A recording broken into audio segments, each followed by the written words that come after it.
and white, life and death, good and evil. Two sides of a chess game. Two forces in the universe, one magnificent, the other sinister. It is said that the devil plays for men's souls. So does Dr. Fu Manchu, Satan himself, evil incarnate.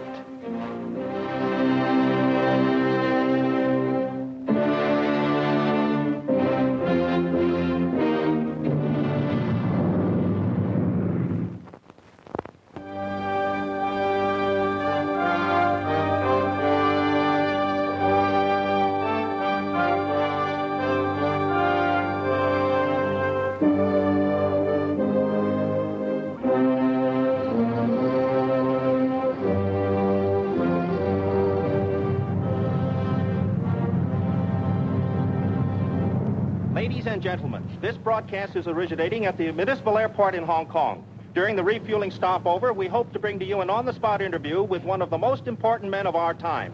A man who might have the answer to that dread question, is it to be war or peace? Can the East and West find a solution to their differences? Professor Hugh Yan, Special Delegate to the Conference of Nations. They're getting off the plane now, ladies and gentlemen. Professor Yan. Professor Yan, please, sir. Professor Yan, would you say a few words to a world audience? I understand, sir, that you bring with you a formula for world peace. There is no formula for world peace, except as each man abolishes fear and hatred from his own heart. I understand, Professor Yan, that you have mandates from the Eastern warlords that might make it possible to end the threat of war. Well, let's put it that I have been given the power to accept the plan being put forth by the United States, should it be all that it seems. During the last war, weren't you in a concentration camp for a long period of time? 3 years. Then no one knows better than you the importance of freedom. Thank you, Professor Hugh Yan. Ladies and gentlemen, you have just heard an on-the-spot interview with Professor Hugh Yan.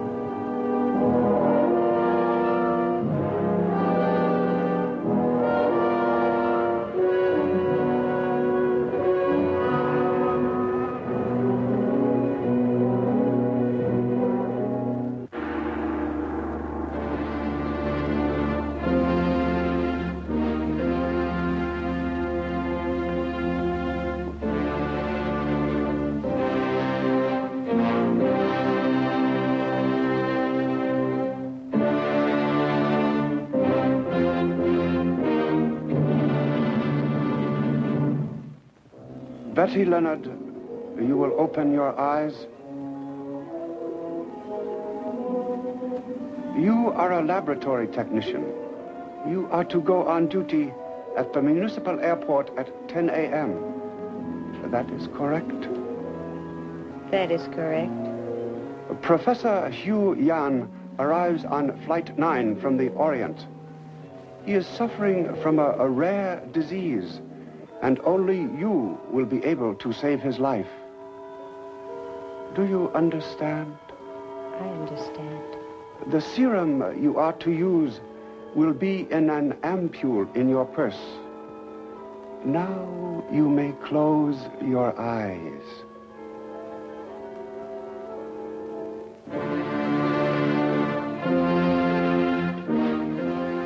Dress her at once for the street, and see that she reaches her place of employment on time.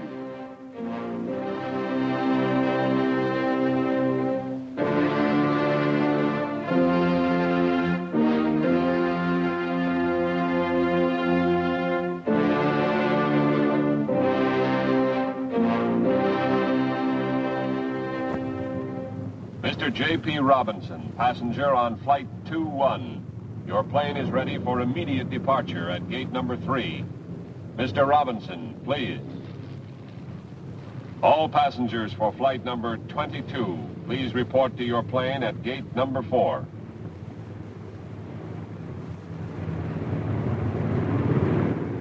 It is my duty to assist Sir Dennis in meeting the delegates and smoothing their clearance by customs, immigration, and health officials.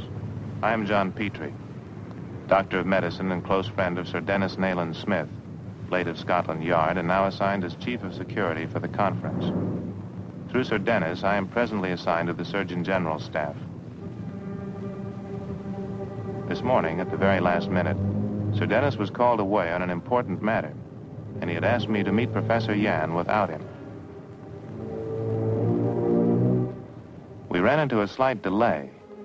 The professor lacked the proper certification covering his last smallpox vaccination, one of the musts for travelers entering America. Miss Leonard, will you take the data, please? Yes, Doctor. Your name, please. Oh, I'm sorry, Betty. This is Professor Hugh Yan, my assistant, Miss Leonard. I'm very sorry about this, sir, but I'm afraid there's no choice but to go through another vaccination. All right.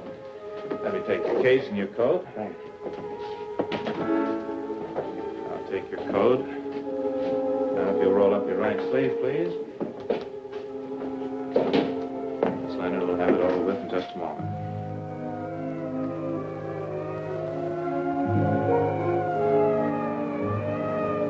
Sounds like they're coming here. Sir Dennis. Ready, Professor Yan? Wait here.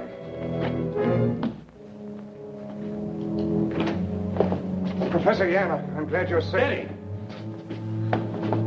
What's the idea of the hypo? This was supposed to be a routine vaccination. Send an ambulance to the lab office and hurry.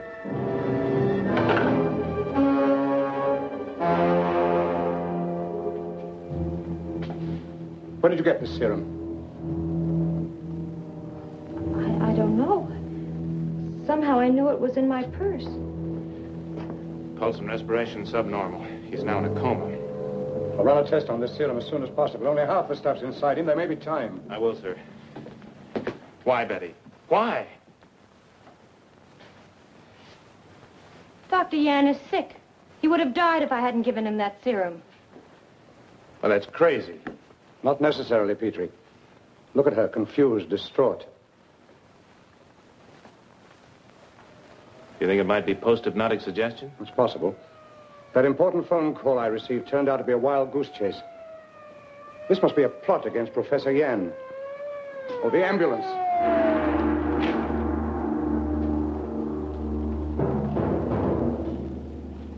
The first step has been carried out, Master. Professor Yan has received the injection. Only part of it, Karamana.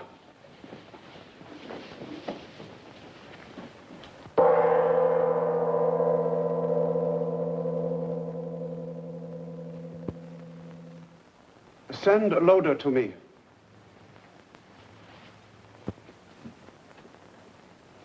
Karamana. A woman is eternally unpredictable and can upset the best laid plans.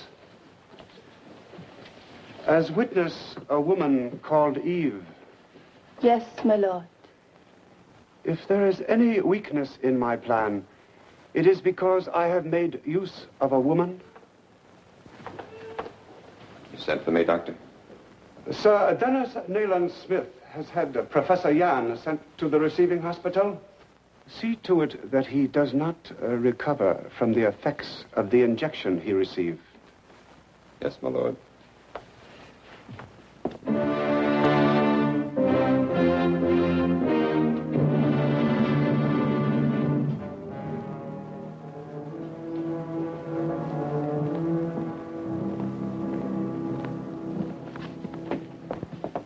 How is he? No change. I've arranged for a police guard to be with him at all times. Good. How are you feeling, Betty? As though every thought in my mind had been probed. And still nothing that helps. I'm terribly sorry. Now, don't be. You weren't responsible. Any report on the serum? The results of the first run might be in the lab. Let's check on it. It appears to be a protein parallelepiped with a definite porphyrin ring. Sounds like hemoglobin, but it isn't. Of course, the report isn't complete. Well, keep on working on it. And Petrie, some psychiatry might bring out the data hidden in Miss Leonard's subconscious. You might have a try at it. I will, sir. Petrie, is there any way that... Yan.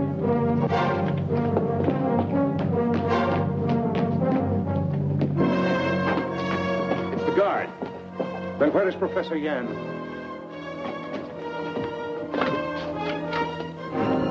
Get to the priest quickly. You have done well, Loda. Now go back to the hospital. See to it that no one completes an analysis of the serum used on Professor Yan.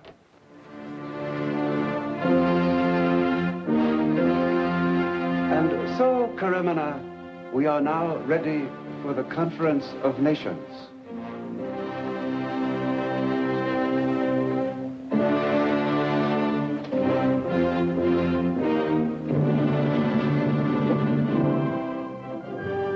2,000 years ago, Plato said that virtue could not be taught.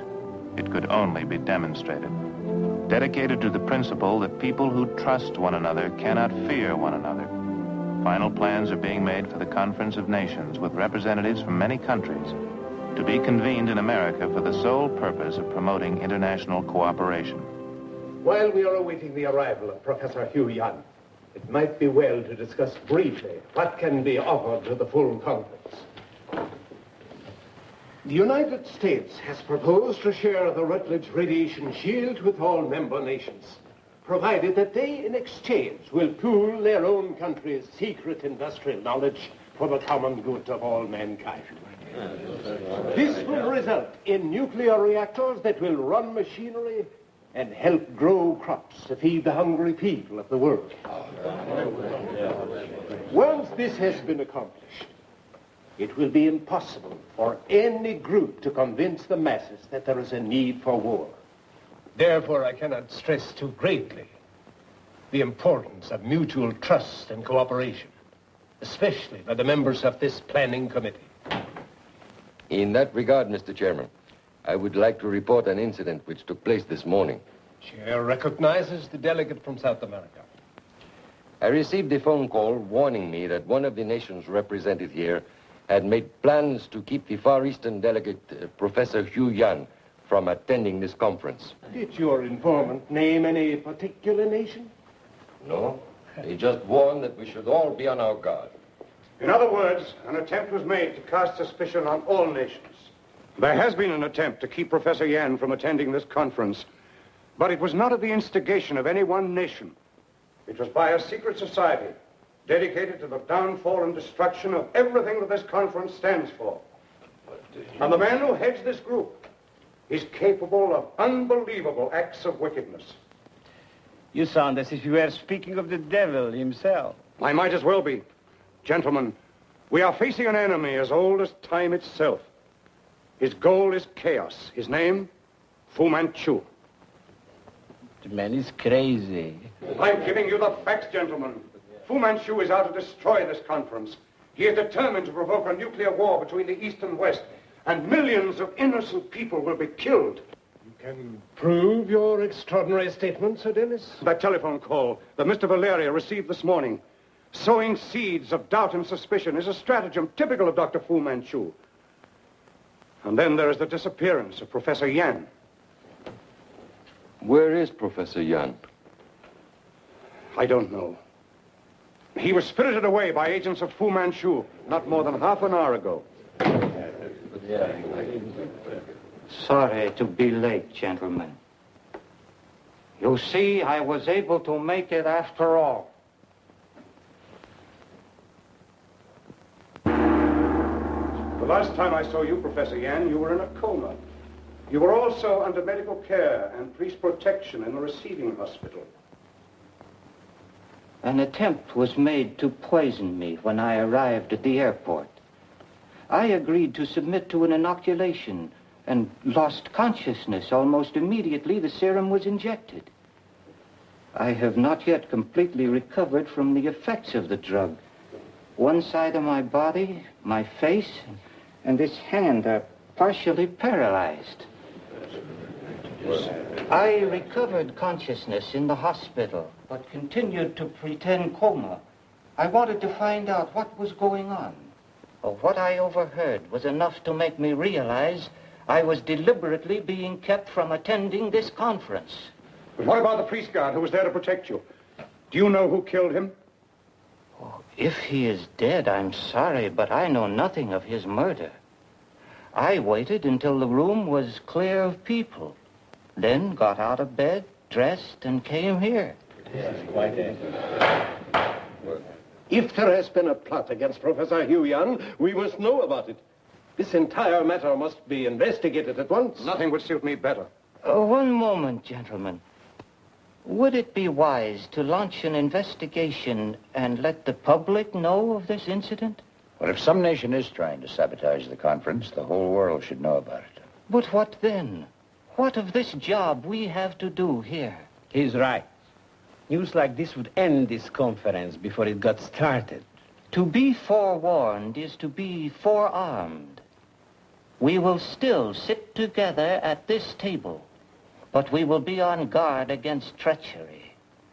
We will not be so foolish as to trust one another blindly.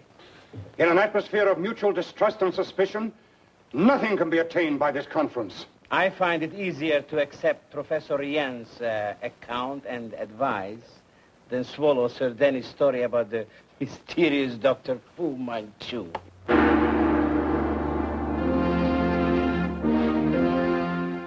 Laboratory. Tests. Hypodermic. Serum. Cigarette. Match. Serum.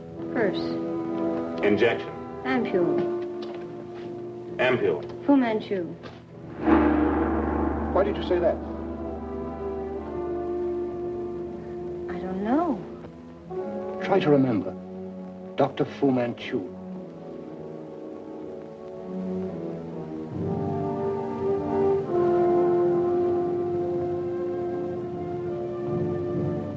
What? It's like a dream that's been forgotten.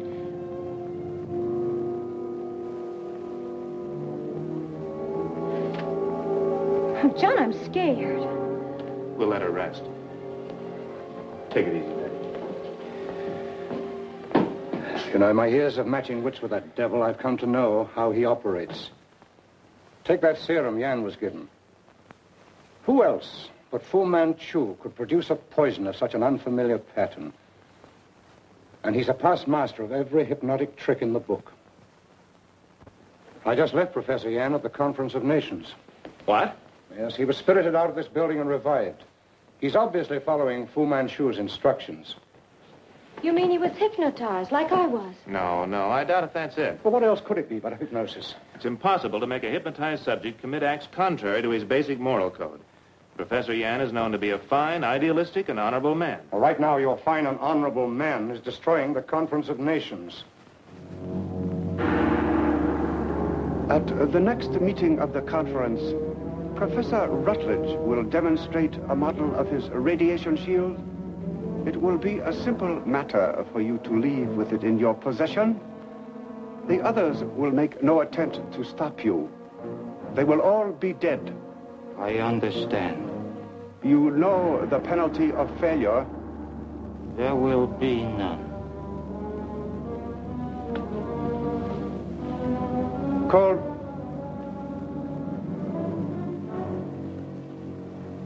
It has been reported to me that Dr. Petrie is making repeated efforts to probe the subconscious mind of the girl, Betty Leonard. We have no longer any need for her. Inform Loda she is to be destroyed.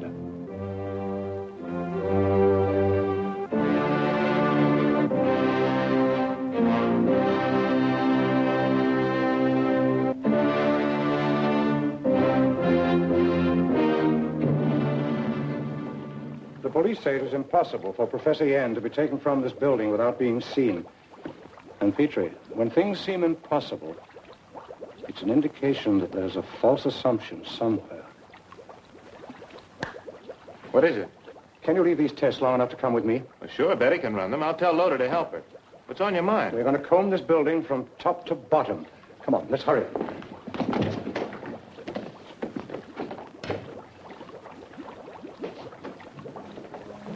Oh, Mr. Loader. Dr. Petrie wants a spectrum analysis of the residue in bottles A and B. Will you get the equipment ready for me, please? Mr. Loader.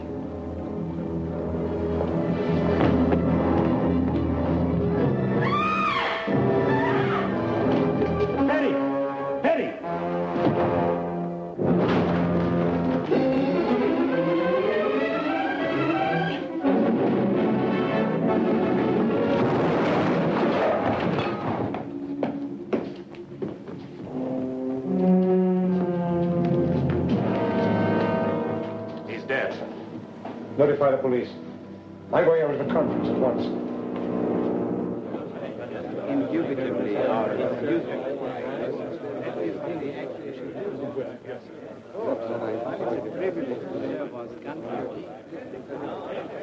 Notice the heavy sheathing of the container.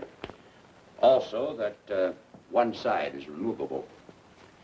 In a moment, we will expose the counter to the radioactive isotope inside. But isn't there trouble? No, there will be no danger, gentlemen, providing you stay where you are. I want you to observe the effect on the counter.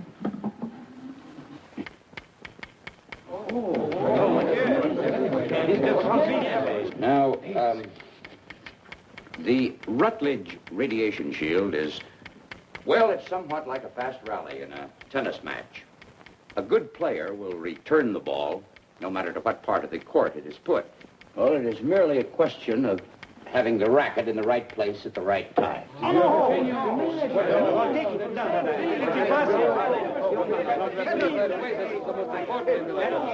It is light, durable, and easily manufactured. What you see here has the shielding equivalent of many inches of solid lead.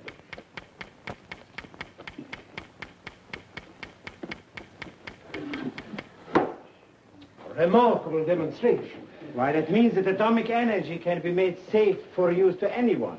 It means atomic motors in cars, airplanes. With this device, even a backward nation can become prosperous and strong. That is why the United States wants all free nations to have the shield. In the hands of one nation, it could be used for war. But shared by all, it can provide the means of establishing a solid foundation for peace. Mr. Chairman. Yes, Sir Dennis. That man is not Professor Hu Yan. He is an imposter. Oh, the man's insane. It is a most serious charge, Sir Dennis. I'm well aware of it, sir. If he had any proof at all to back his charge, the police would be here to arrest me. They're on their way over now. I came on ahead. Dr. Petrie and I just found the real Professor Yan where Fu Manchu's agents had left him to die. In a storeroom in the basement of the hospital. I'm glad to say that we got there in time. This is very difficult to believe. I have known Professor Yan for many years. Have you seen him since he was confined in a concentration camp? This man's paralysis is an act to cover up any differences of speech and appearance that might be noticed by anyone like you who knew the real Professor Yan. I can't understand what possesses Sir Dennis to say what he does. But I'm perfectly willing to remain here until the proper authorities arrive. By that time, we may all be dead. And he claims to be paralyzed.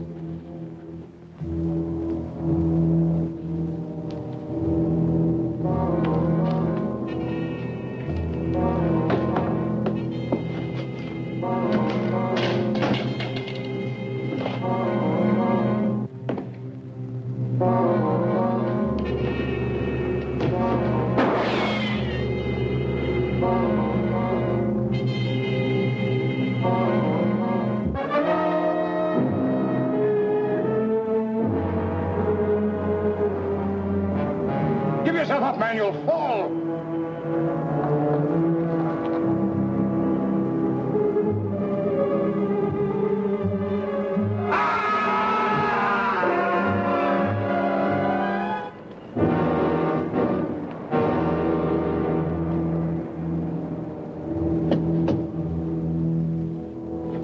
Professor Yan.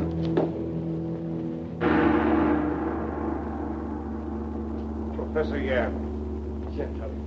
Oh, there's Professor, yes. It's so good to see you after all these years. Let me shake hands.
Black and white, life and death, good and evil, two sides of a chess game, two forces in the universe, one magnificent, the other sinister. It is said that the devil plays for men's souls. So does Dr. Fu Manchu. Satan himself, evil incarnate.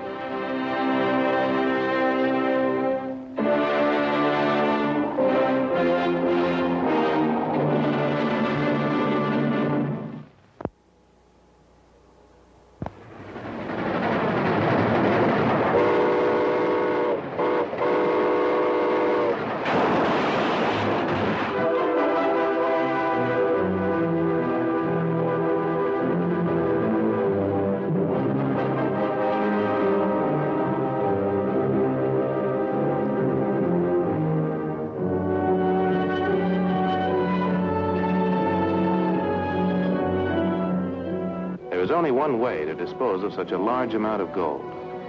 Through the gold smuggling operation centered in Macau, the hottest trading post for gold in the world. $27 million worth a month pours in. Its entry legal due to the fact that Portugal did not sign the Bretton Woods Monetary Agreement, which tied most nations to a world price of $35 an ounce. Our next move was obvious. We contacted Lum Sen, Chief of Investigation for the Bureau of Internal Affairs in Macau. I'm John Petrie, Doctor of Medicine and attached to the Surgeon General's staff. The young lady is Betty Leonard, my assistant. We were assigned to the case at Sir Dennis's request. We found that Lum Sen already had an undercover agent named Vicente working as one of the smugglers, and that Vicente had a plan to capture a man named Morgan, known to be captain of a ship engaged in smuggling gold out of Macau. This is the area we raid, Sir Dennis. Just off the Kowloon Highway. The shacks are up in these low hills. And you think Vicente can have this man Morgan there? Vicente has been a member of Morgan's crew aboard the sampan smuggling out the gold. This is the shack where they share the same living quarters. Vicente would not have sent word if he was not sure. But how sure can you be that Fu Manchu is the real power behind the gold theft and these smuggling operations? We cannot be. That is why my government is glad you came to Macau. You, better than any of us, know the workings of this man's mind, his aims, his ambitions, how he operates. Now, for the raid.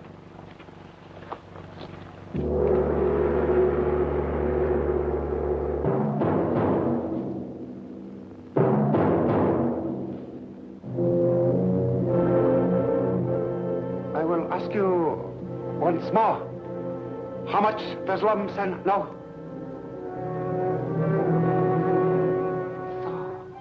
So, you wish to remain silent? Very well. But since you have gone to so much trouble to find things out, I would not wish to disappoint you. Yes, if you were to report back to Lum Sen, You could tell him it was Dr. Fu Manchu who stole the gold, who controls the gold market, who runs the gauntlet of guns to deliver these shipments into the hands of other nations willing to pay any price for its possession. Gold is God here in Macau, and the man who controls this God controls Asia. Yes, you could have told much to Lum Sen, and you can still tell much to him. Even the dead can deliver a message. Most unfortunate, Mr. Morgan discovered who you really were.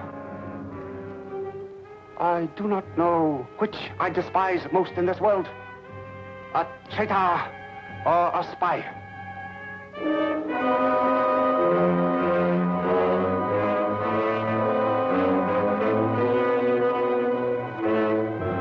You have been anxious to cast your eyes upon my gold. So you shall.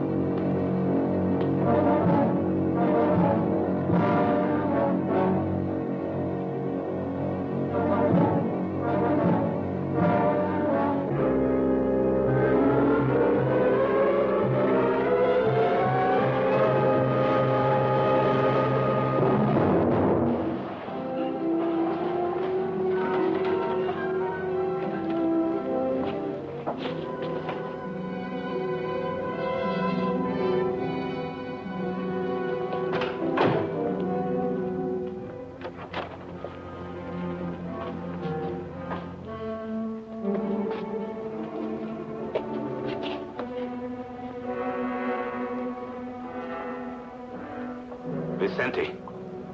Fu Manchu. See the mark on his forehead?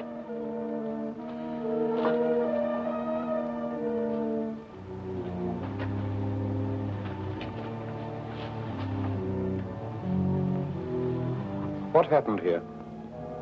Tell me, who are you? What's your name?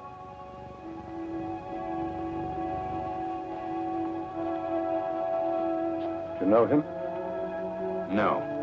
We've got to get her to a hospital right away. Captain Alvarez, please call an ambulance.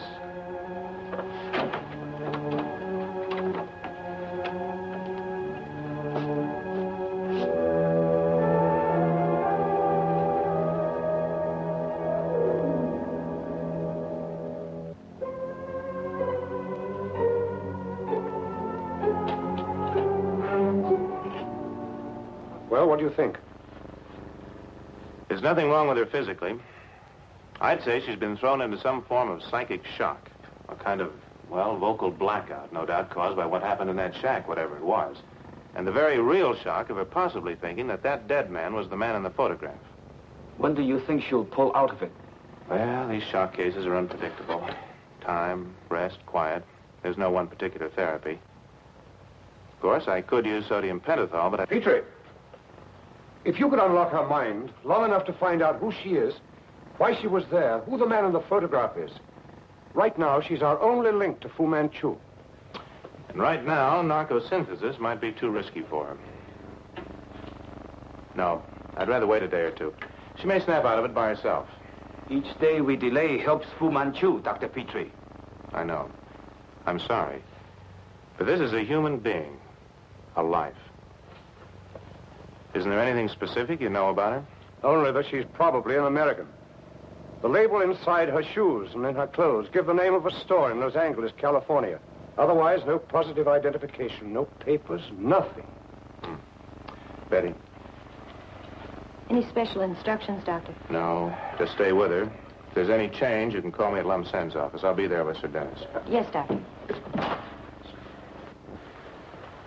We wire photoed the picture to Daniels in Washington for possible identification. Any word yet? No, nothing yet. When do you think you will hear? Well, I don't know. At what time? We should hear in about a couple of hours, I guess.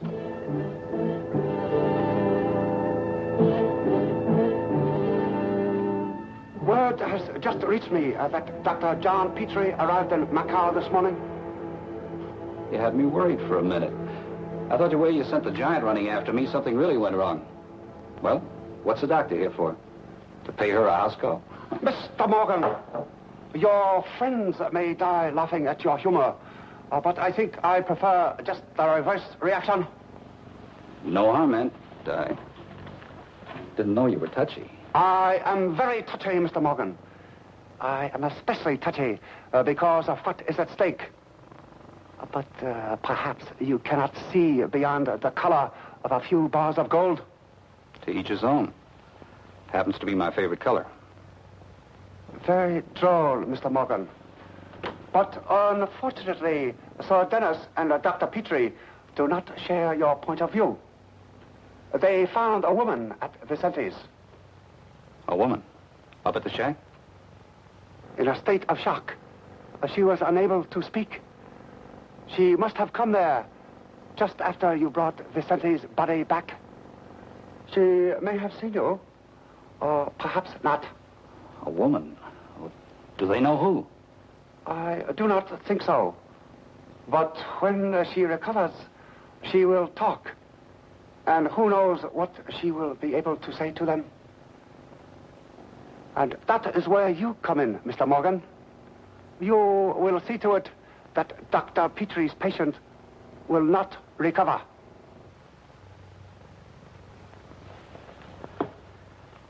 I'll smuggle your gold past Chinese customs. I'll take anything that floats past the nose of any British gunboat out there. I'll even dump a dead body where you want it. But sorry, I won't put one on that condition.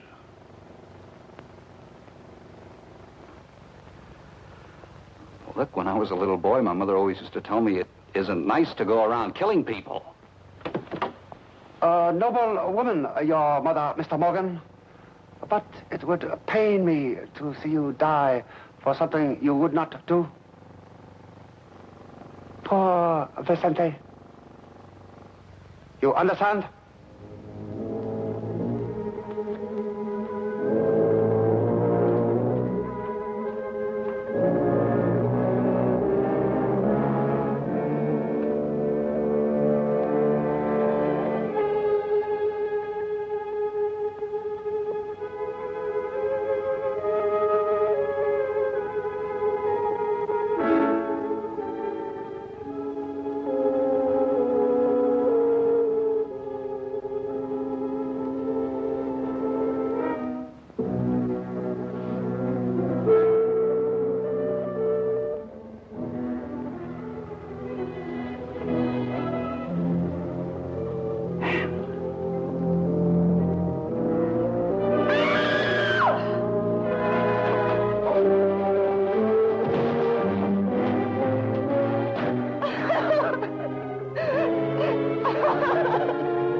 Then my husband's leave was canceled suddenly, and he got orders to rejoin his ship. He didn't know what his destination would be. He thought Korea. Well, I went with him up to San Francisco. We said goodbye there. It turned out to be a very long goodbye. And then one day, I received a letter from the Navy Department. It was brief and to the point. It is our painful duty to inform you that your husband has committed suicide.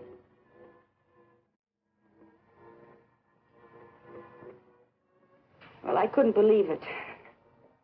Philip wasn't the type to commit suicide. So I made further official inquiries. And? And I was told that nobody official ever sent me that letter. But officially, I was told that Philip went before a court-martial and was found guilty.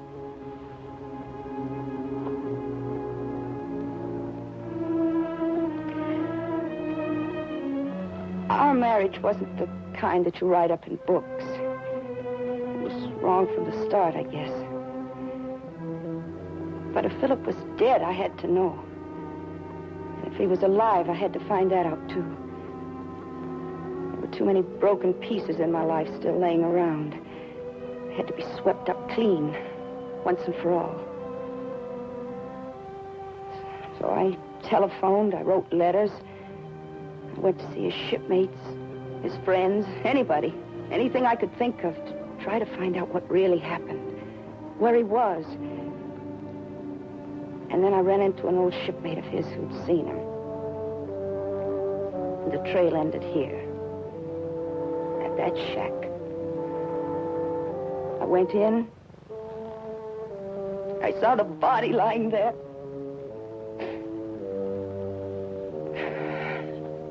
And after that, I don't remember anything. Till I saw Philip's face staring down at me. I'd say your husband wrote you that first letter himself, Mrs. Judson. The truth is, he was court-martialed for black market activities during the Korean campaign. Oh, maybe he thought it best to let you think he died, and in that way go out of your life. But it can't work that way. He isn't dead. No, he isn't. And further, we have every reason to believe that he's mixed up in something quite serious.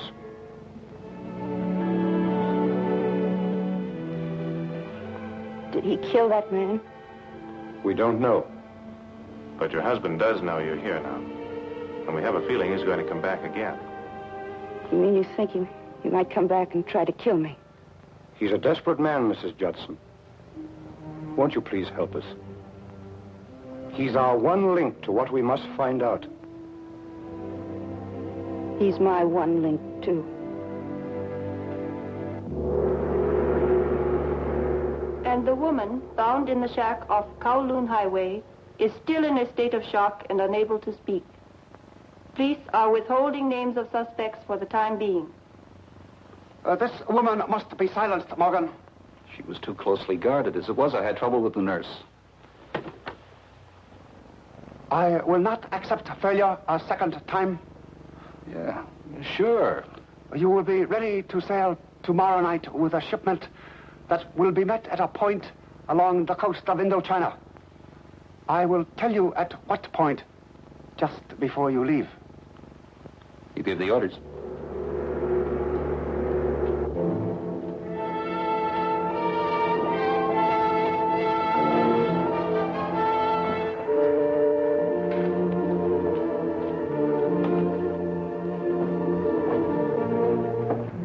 Tell them to get on with it. I've got to be loaded by sundown. I sail with the night tide. All will be done.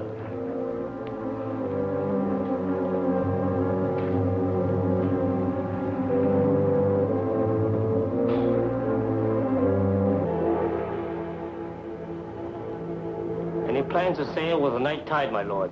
I could not race quickly enough to inform.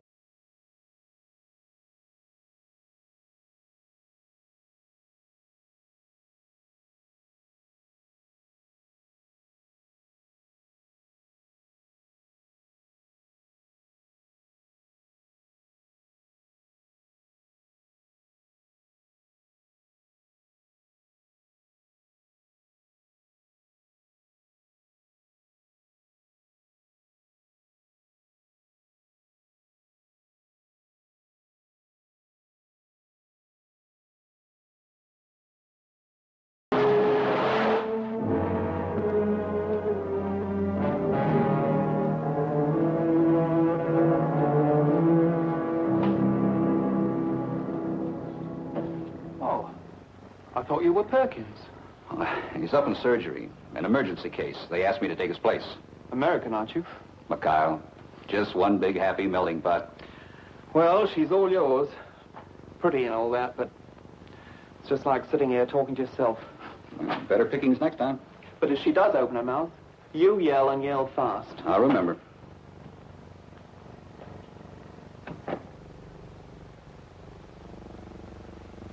Phil. Anne. Shh. Oh, Phil, I knew you'd come back. I knew it. I've been lying here pretending I couldn't speak, counting the moments, knowing you'd find some way to come back to me. Phil, I've been hearing them say the most terrible things about you. That you're mixed up in something very bad. That you even killed a man. Did you, Phil? Oh, did you? Anne, were they waiting for me to come back here? To walk into their arms? Are they waiting out there now? Yes.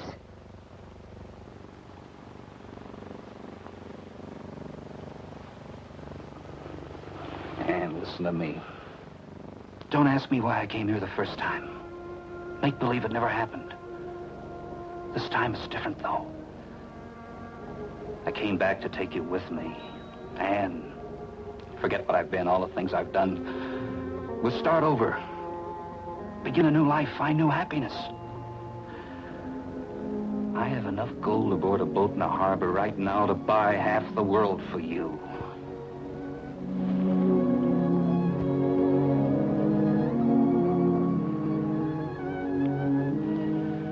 And I want you.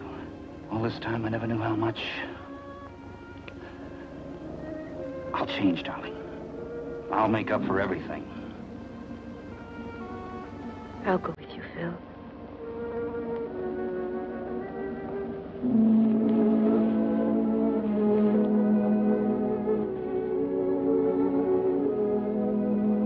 Now get dressed. I think I've got a way to get us out of here.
This is the woman. Thank you for bringing her to me. You have saved me so much trouble. I could never have gotten out of the hospital without her. A very clever disguise. But you are clever at disguises. Like loading gold into coal baskets. I had a tip they had our boat spotted. I figured there was nothing suspicious about a bunch of coolies loading coal onto a Chinese junk, so I figured I'd let you know in time. Did you also figure on letting me know you are sailing tonight? No.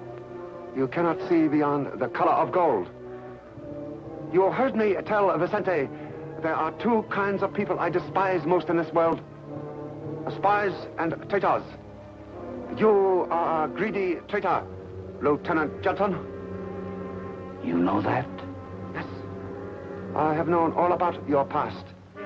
Your black market activities, your court-martial, your marriage. A woman must hate or love a man very much if she will go to the ends of the earth to find him. I pity you if it was love that brought you here. It wasn't love. You didn't really think you could charm your way back into my life, did you, Phil? I cried too many tears over you. I'm all cried out. I knew you were just using me to try to save yourself. And you don't think we left that hospital without being followed, do you? They let him take me out of there. They'll be here before you can set foot on deck. I must be slipping, I guess.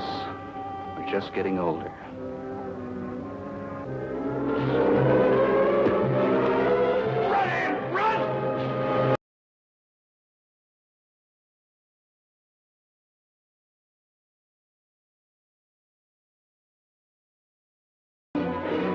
Down there, the first boat at the dock.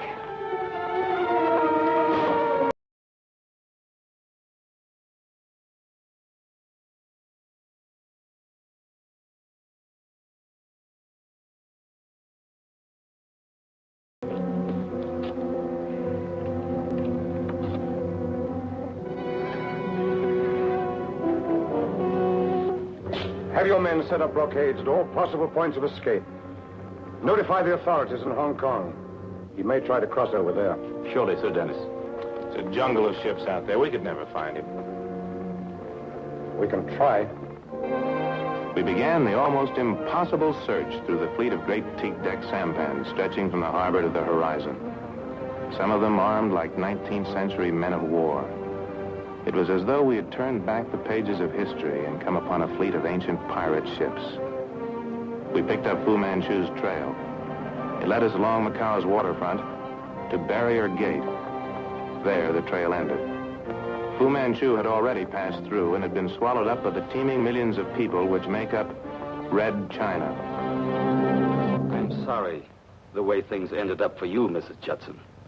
But if it is of any consolation to you, we have been able to smash Dr. Fu Manchu's smuggling operations here. We have unmasked everyone acting as a blind for him and buying up the shipments of legally imported gold. We have much to thank you for. Excuse me. Yes? Thank you. The plane has landed in the harbor. I have a car waiting outside. You know, Petrie thinks Fu Manchu made one big mistake. Yes, he should have stuck to making those firecrackers. He could have done a real bang-up legitimate business come next 4th of July.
Life and death, good and evil, two sides of a chess game. Two forces in the universe, one magnificent, the other sinister. It is said that the devil plays for men's souls. So does Dr. Fu Manchu. Satan himself, evil incarnate.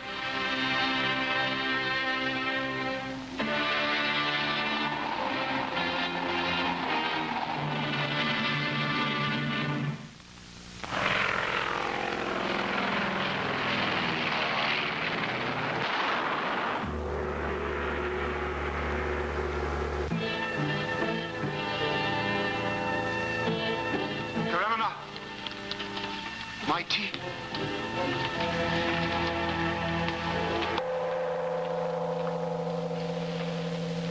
Bring Manson to me.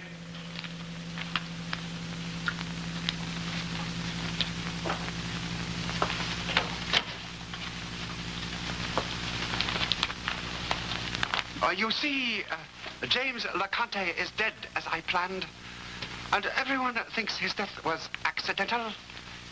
It was as I told you it would be. Yes, sir. And now to proceed with the rest of my plan. I purchased the stock in Argosy Chemical that you told me to. It's in my name now. As soon as they have a meeting of the board of directors, I can vote for your man. I cannot truthfully say Alexander Baldwin is my man. Because of the stock he inherited, Mr. Baldwin is already an executive in corporation. He is not a man to be influenced by threats or undue pressure. However, he has a weakness. He is determined to become famous as a promoter of universal harmony. For several years now, he has been active in various movements to further world peace. It is this phobia of his you must cultivate in making arrangements with him. I believe I understand. Argosy has a monopoly on the production of certain chemicals which are essential in the manufacture of military explosives. Control of Argosy's distribution is worth millions. Through Mr. Baldwin, I intend to have that control.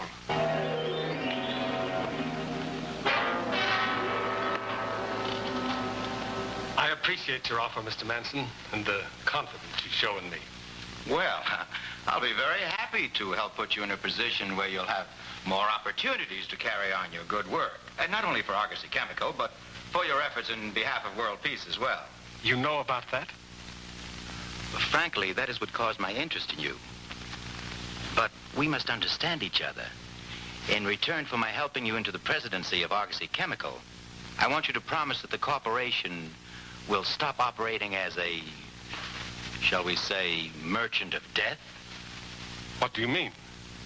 Weren't the foreign munitions makers referred to as merchants of death when they armed Germany before World War II? But we sell only to friendly, non-aggressive nations. Can you guarantee they will always remain non-aggressive? You know you can't, Mr. Baldwin. And so I must insist that the corporation stop selling to munitions makers of any country. Very idealistic, Mr. Manson, but hardly practical. We must dispose of the chemicals we manufacture. Recently, on a trip to Brazil, I learned of a project started there of clearing vast tracts of jungle for cultivating to farm crops. The work will require large amounts of insecticides, weed killers, and fertilizers, most of which can be made from chemicals you are now selling to munitions plants. Farmers simply cannot pay our prices. In this case, they can. I have a tentative contract here from one of the largest chemical distributors in Rio de Janeiro. They have agreed to buy Argosy's entire output for the same price you are now getting from England. This is amazing, Mr. Manson. Truly amazing, Mr. Baldwin. And there's no reason why the next president of Argosy Chemical can't accept this contract, is there? No.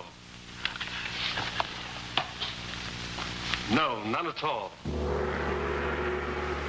Argosy Chemical announced the election of Alexander Baldwin as president at the stockholders' meeting held yesterday. He will replace the late James LeConte, who was killed when his plane crashed last month. So much for England's war effort. I'm John Petrie, doctor of medicine, attached to the Surgeon General's office. The young lady is Betty Leonard, my assistant. When anything happens to upset anything as important as Britain's munitions industry, the man most likely to be called in is Sir Dennis Nayland Smith, late of Scotland Yard, but now, well, on a roving assignment. As yet, we can't connect Fu Manchu definitely with Mr. Baldwin. But we keep close watch on agents known to have worked with Fu Manchu, and we've learned that a certain country behind the Iron Curtain has commissioned one of these agents to purchase large supplies of chemicals from the Argosy Company. For what purpose? To be used in their war effort against the West, of course. So it appears that those chemicals which are no longer sent to England are now being diverted to another customer, a potential enemy, through the hands of Fu Manchu. Now, our problem is to find this out definitely. And if our suspicions are correct, to stop it. Now, you have this agent of Fu Manchu's under surveillance? Yes. One of our agents followed him to Rio de Janeiro. A few days later, our man was found dead, with the mark of Fu Manchu burned on his forehead.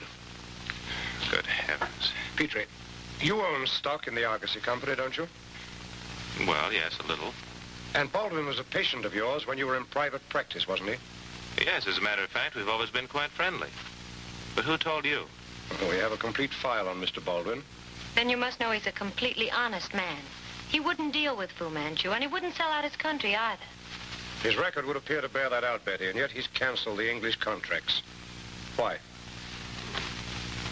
I've also purchased shares in the Argosy Company, and as interested stockholders, we shall pay Mr. Baldwin a visit and find out the reason for his company's sudden change in policy. That's a good idea. Why not take Betty with us? She always had a calming influence on the old boy. Well, the feminine touch is always helpful. So you see, Mr. Baldwin, Sir Dennis and I feel that, well, we have the right to ask why this sudden change in policy. And I'm very happy to tell you. Instead of being used as potential instruments of war, Argosy chemical products will help grow food for a hungry world. You mean they'll be used in agriculture? Exactly. Preposterous. No farming industry could afford such prices. And you should know it as a businessman. Are you accusing me of underhanded dealing? Now, Mr. Baldwin, of course he isn't. He's only suggesting that those chemicals could be transshipped to other buyers without your knowledge. It is a possibility. Impossible. We ship directly to our agent in Rio de Janeiro. Rio de Janeiro? Yes. And he sends us a record of sales and deliveries. Now, if you'll pardon me, I'm very busy.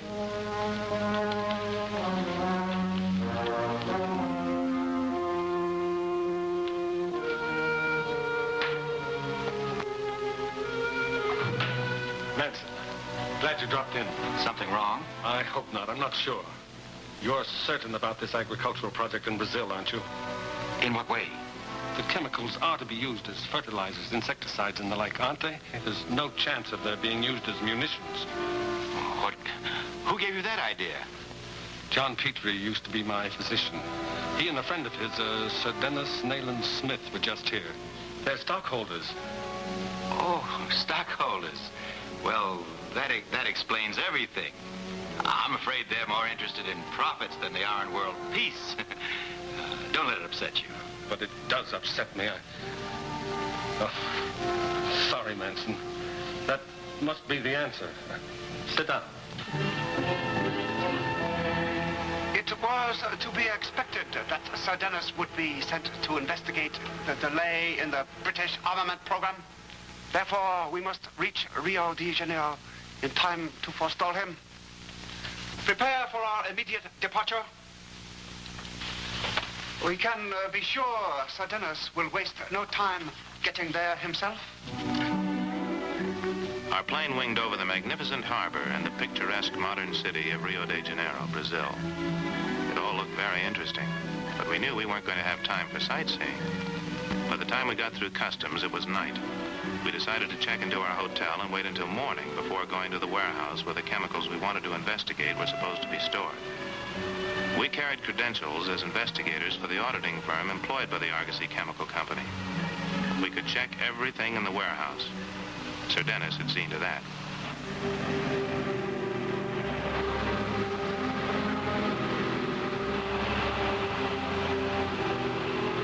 Is them all right? Yes, I'm sure it is.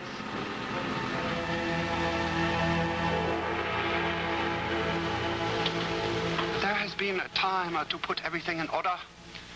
There should be no complications. But in dealing with Sir Dennis, one cannot afford to become overconfident.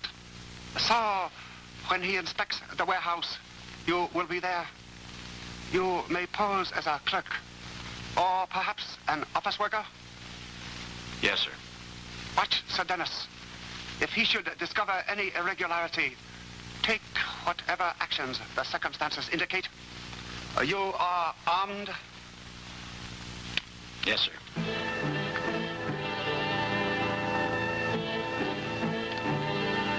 The invoice is checked with the shipping records, Mr. Gonzalez. So apparently all the consignments are still in the warehouse here. Nothing can be shipped to the project till the end of the rainy season. So the contents of the warehouse should check with these figures. Oh, they do? Well, we won't try a complete balance, but we'd like a sample check. Of course. Every shipment is stacked in a separate block so that everything can be easily counted. Manson, bring the inventory diagram. This way, gentlemen.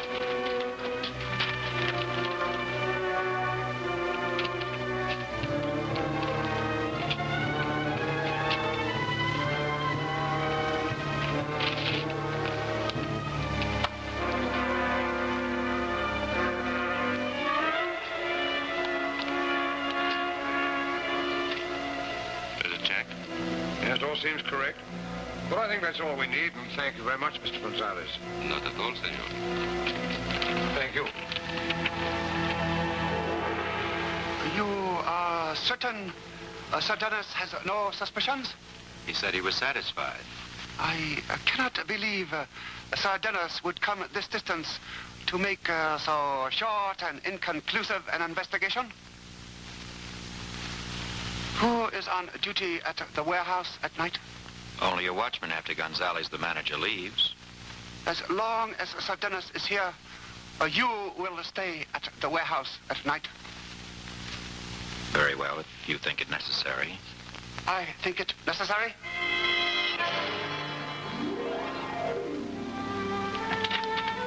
Come on in. Hello, Bertie. Hello, Betty. Well, tell me. Well, I thought we'd draw on a blank, but our eagle-eyed friend here managed to spot a clue. One of the crates supposed to contain chemicals had an extra line of nail holes, as though it had been opened and then nailed up again.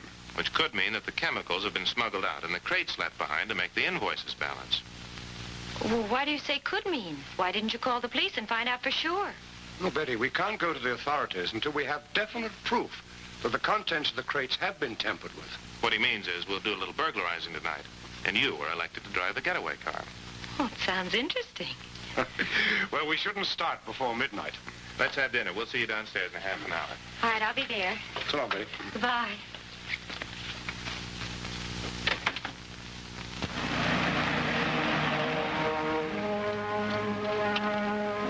We don't want the car too close to the scene of the crime. Now be careful, you two.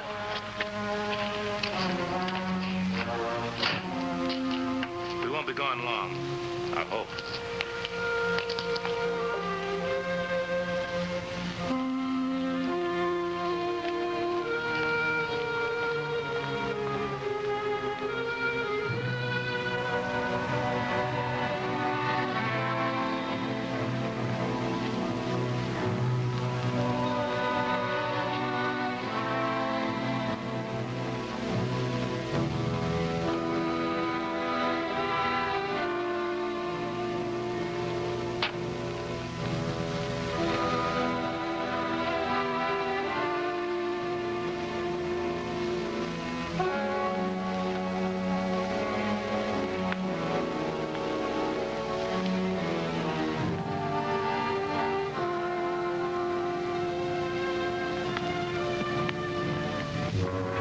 Suspicious prowlers.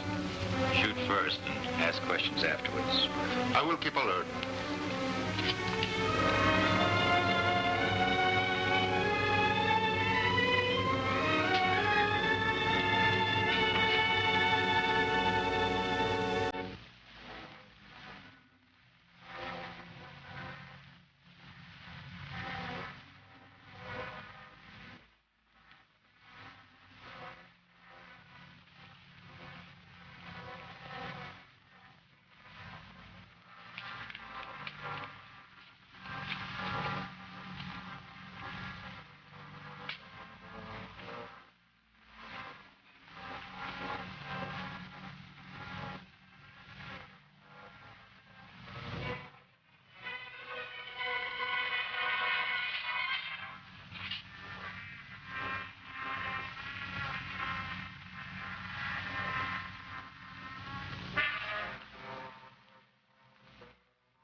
You wait for someone?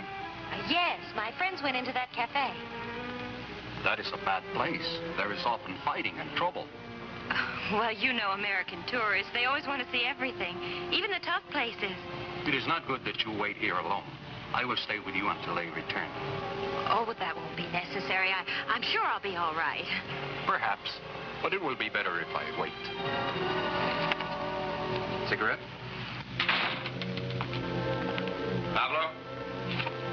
sir?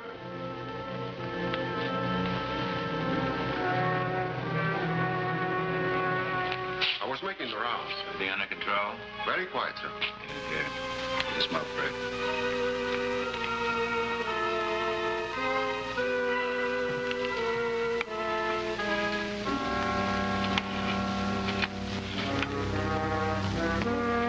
Thank you, sir.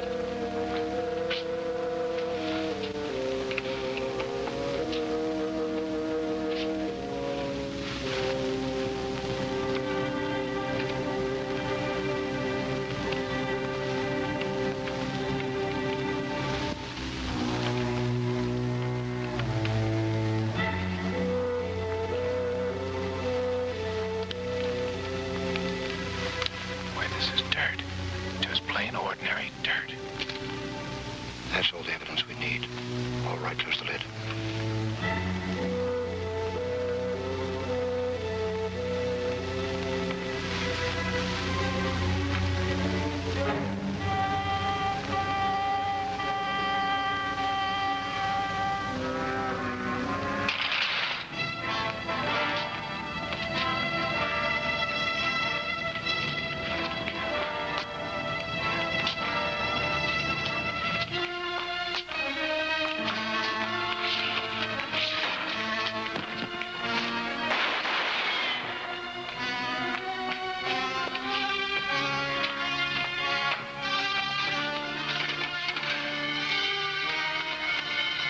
There is trouble. I must go.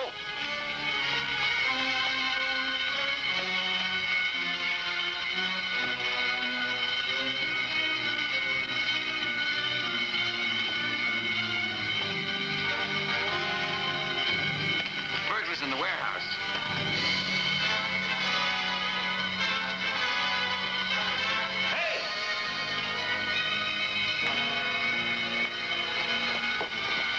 Drunk. Just come out of that cafe. Oh, my old friend. Those are the burglars. Oh, that's ridiculous. Take your hands off me, These are the please. friends I've been waiting for. Are you sure you can identify them? Well, I didn't see their faces, but the burglars came this way.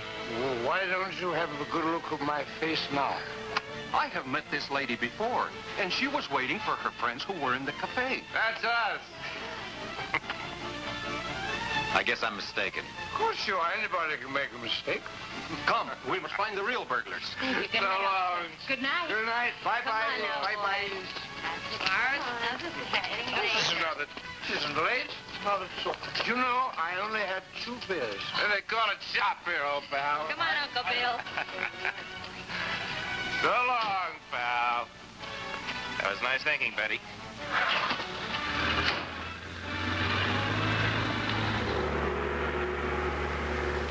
I had to let them go. The officer was standing right there, and I knew you didn't want any publicity. You handle the situation properly. But now you must act quickly. Fortunately, they have already paved the way for us. I hope they don't get rid of the evidence. Well, I still couldn't replace the missing chemicals. And in any event, this is a job for the high-level authorities. Of course, it wouldn't be very diplomatic to disturb them at this time of night. Now I can wait till morning. See who it is.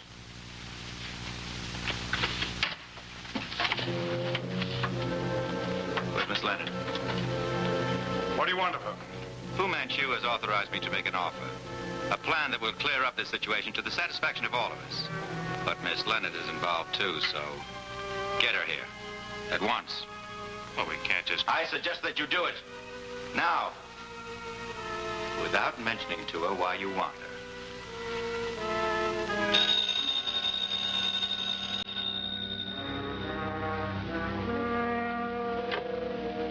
Hello? Betty, Sir Dennis has had another one of his attacks.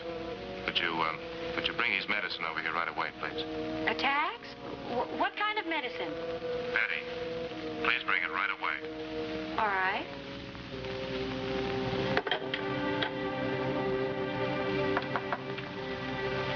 Come in. Shut the door and get over there with them.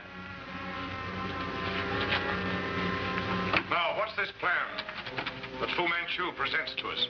A rather clever one. You trapped yourselves when you pretended to be drunk. The officer at the cafe will testify that you were intoxicated. And so, when they find you dead in your wrecked car, there won't even be an investigation. Especially if they find a broken bottle with plenty of spilled liquor. Now get your coat and come on.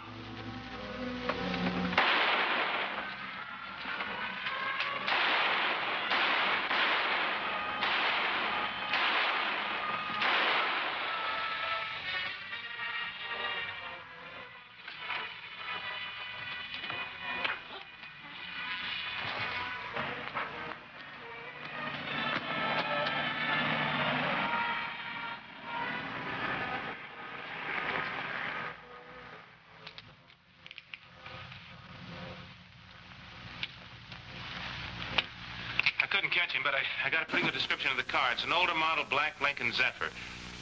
License number 5000724. You better call your office. Betty, did you have anything to do with the arrival of the police? Well, John said you'd had an attack, and I know you're not sick, so I figured it must be some other kind of attack. Good girl. Anyone for coffee? I am, for one. You fool! Driving here directly from the hotel. Even the stupid police will be able to trace you. I had to. I'm badly wounded. Kolb!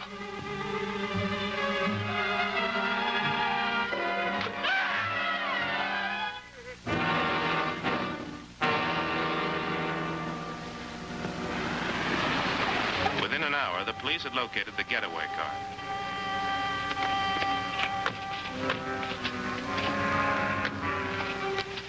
Manson had been wounded, and a trail of blood led us into an apartment building. Led us through the corridor to a door. We broke it in.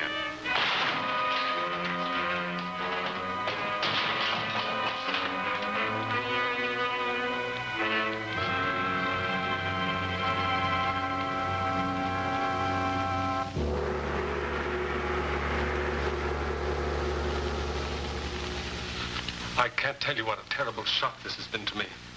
To think that I could have been instrumental in furnishing munitions to an enemy of my own country. Maybe it was a fortunate mistake. Because of it, we were able to break up Fu Manchu's South American organization. Well, from now on, I'll be very certain our products go only to friendly nations. I don't know how to thank you people enough. The resumption of your shipments to England will do that for you, Mr. Baldwin.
Life and death, good and evil, two sides of a chess game.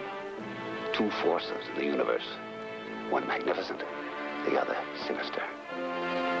It is said that the devil plays for men's souls, and so does Dr. Fu Manchu. Satan himself, evil incarnate.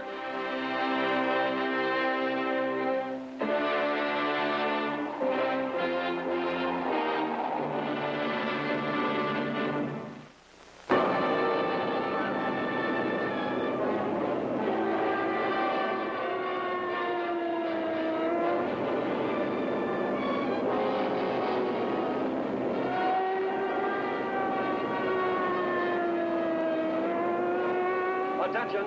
This is an emergency bulletin. Attention, this is an emergency bulletin. A-bombs have struck Seattle, Los Angeles, Akron, and Milwaukee. The locks of the Panama Canal have been demolished by an atomic missile. A total of 61 American cities are reported under attack. Go to your nearest air raid shelter immediately and tune to Conrad. 640 and 1240 on your radio dial. I repeat, go to your nearest air raid shelter and tune to Conrad. 640 and 1240 on your radio dial. Are you out of your head, man? Turning the traffic that way? Sir, I was only following orders. What orders? All traffic on this street was to proceed south to the avenue, and then west. You turned the traffic east. But that's what I'm supposed to do under the new instructions. What new instructions? All previous orders have been countermanded. By whose order? I don't know, sir. I was told only 3 minutes ago by Chief Deputy Warden. Headquarters knows nothing about any change. You say a Chief Deputy Warden gave you those orders? Yes, sir. He just headed east in an official station wagon, number 6.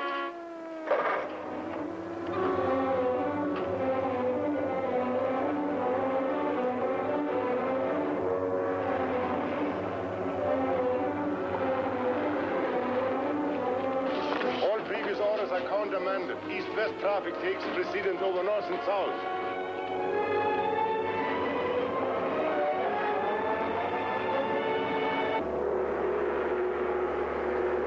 You are late, Karamana. You have kept me and Mr. Rudick waiting. I could not get through, Master. The streets are jammed with traffic, bumper to bumper.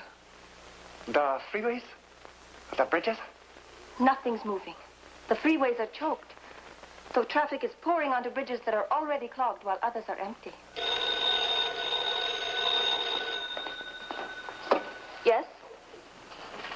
It would seem that the master plan to evacuate the city in a matter of moments has failed. Go out there and find our friend. Tell him he shall be rewarded. Yes, Master. That was Dallas, Master. Agent M2 reports complete panic and chaos. Dallas, Chicago, Atlanta. In every large city, the evacuation plans have failed. Well, now watch the stock market fall as word of this failure spreads. Tomorrow, they will throw their stocks and bonds on the market. Fear will cause them to sell their homes and flee from the cities. You have followed my instructions about my own securities? They are being sold short on every exchange in the world at this very moment, Master. By tomorrow, you will have made millions.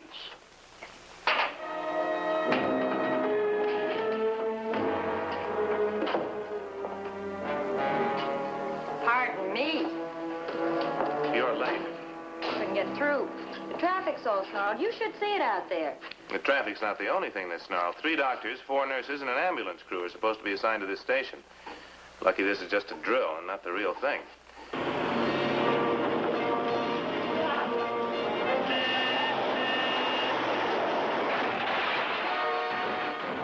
It was right outside. I'm all right. There's somebody inside.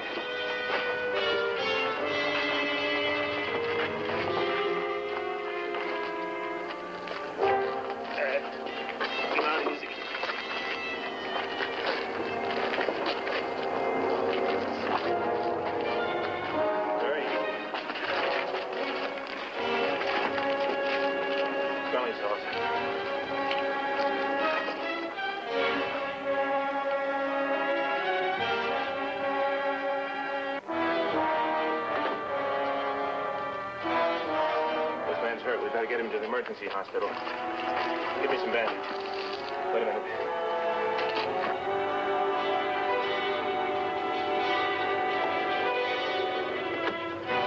All right, let's take him into the emergency station.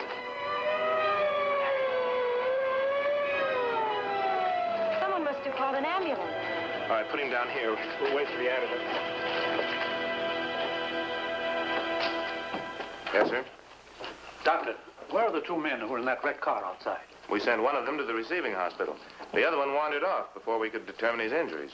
They sometimes do that with a concussion. They don't realize they've been hurt. The police are looking for him now. You say you sent one man to the receiving hospital? Yes, the ambulance arrived almost immediately before we even put in a call. They were certainly on the job.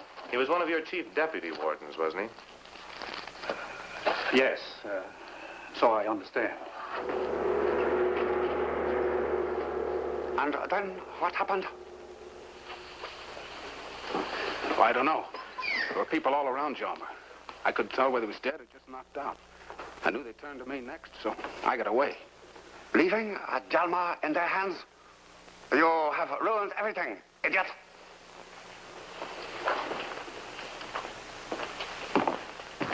Captain Jalma, we thought you had been... Killed.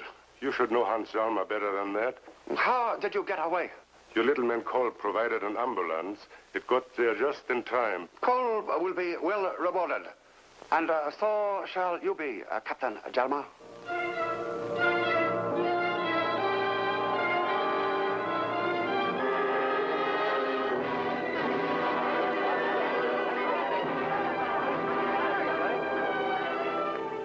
So, Dennis, when you were in British intelligence during the war, did you encounter any enemy sabotage of civilian communications and traffic behind the lines? Yes, I'm afraid I did. How was it done?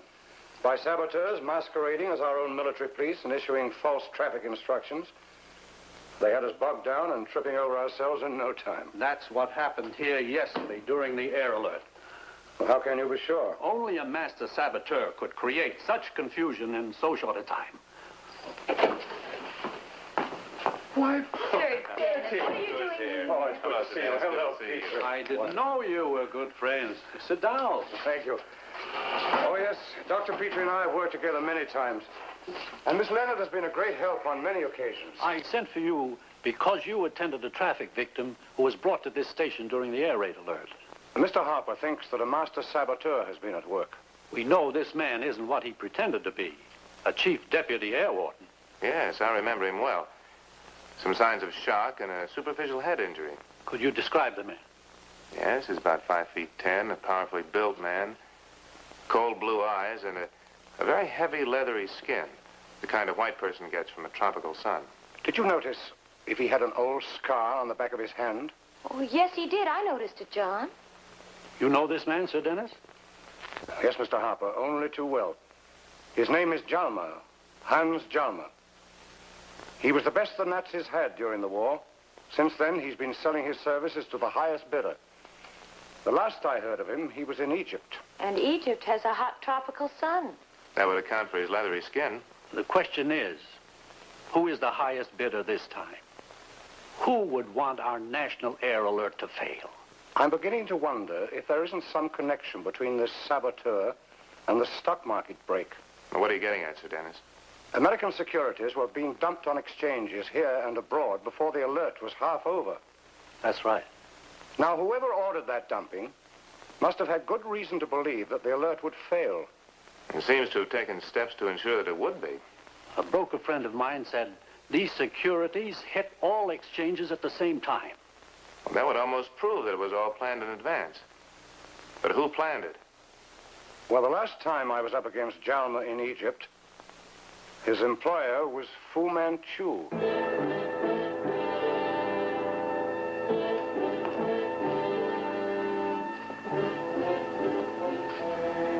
The market is leveling off, Master.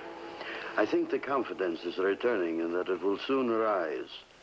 Do you wish me to start buying back? No, Rudik. As I told you, we have just begun. We will create such a panic that will make the year 1929 seem like the breaking of a child's toy. But first, we must create a favorable atmosphere for disaster. What the American people call the jitters. This might be in order. Mr. Rudik, you once told me that the Free Nations maintain several bureaus which scans all newspapers printed behind the Iron Curtain. That is true, Master. I should like you to provide these zealous readers with some items that might interest them. The first to the effect that a leading scientist behind the Iron Curtain has just been awarded the highest decoration his country bestows in the field of radar research? Consider it has already been done, Master. Then, a few days later, there should be another item. This one stating that a military aviator of this certain country has just been decorated for extraordinary aerial reconnaissance. Then I would like an aerial photograph leaked, I believe that is the term, to a Stockholm newspaper. The subject should be a familiar American landmark. Shall we say Niagara Falls? That is all, Rudick. Yes, Master. Only one conclusion can be reached. That in some way and manner, unknown and still disbelieved by our military authorities, the radar defenses of the northern hemisphere have been penetrated. Now, the Senate is demanding an immediate investigation. There are charges being made that billions of dollars of the taxpayers' money have been wasted on a radar defense which is inadequate. Fu Manchu is behind this. He's trying to create another world panic. Surely you don't believe any of it. Of course not. 2 small items in foreign newspapers, and the world jumps to the conclusion that the defenses that have cost this nation billions of dollars are obsolete. Nonsense. What about that aerial photo of Niagara Falls that was published in the Stockholm newspaper? A cleverly doctored fake. Well, I certainly hope so.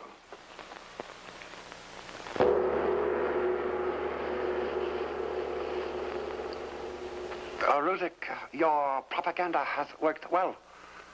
The American people are jittery. They feel that their government, with its denials, is concealing the true state of their defenselessness. Master, I but blindly followed your instructions. Jalma? The airplane is ready. It has been reassembled and is waiting, Master. The time has come to prove to the world, once and for all, that the North American radar screen can be broken. Then watch the stock market crash. Rudick, through the usual channels, you will announce that on June 21st, the longest day of the year, a plane will take off here at this point in the Bering Sea, cross the North American continent to a point in the Caribbean, where it will be picked up by a waiting ship. That is what we shall tell them. They will think that the plane has penetrated the first 2 radar rings. Then, to prove it, we shall let them shoot the plane down as it reaches the 3rd radar ring.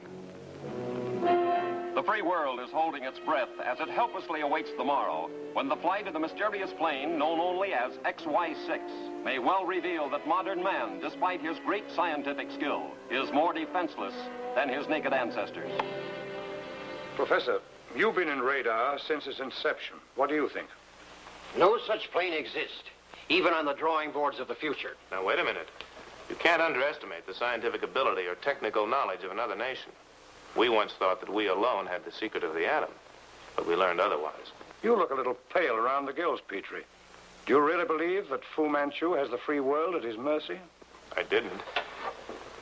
But naming the actual date reminds me of the day that Babe Ruth stood at the plate and pointed to the left field fence and then proceeded to slam a home run over it.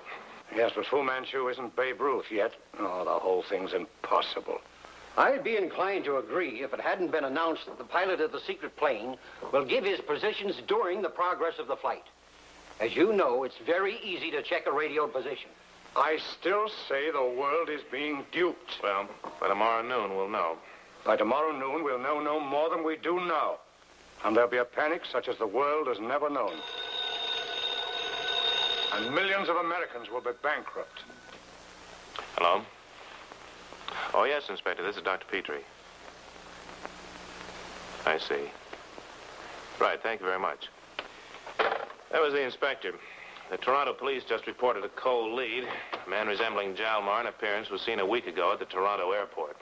A week ago? He booked passage to a small village named Lac Laval. Lac Laval? Petrie, we're going to Lac Laval. But the lead's a week old. If he was there then, he's bound to be gone now. But look, it's just a few miles north of the last radar defense ring. So are 1,000 other places. I grant you that. It may mean nothing, but we've got to do something. We just can't sit here and twiddle our thumbs. At Lac Laval, we found out the only unusual activity had been the hauling of some heavy crates to an abandoned mine, supposedly to reactivate it. Again, one of the men had a resemblance to Jalmar. The mine was far off the main road. I wonder if that's the place. Put her back in the bushes.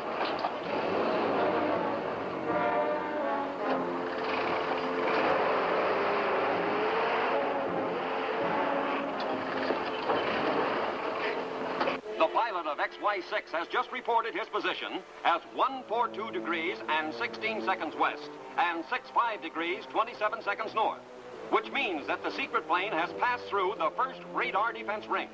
Hundreds of shortwave radio operators picked up.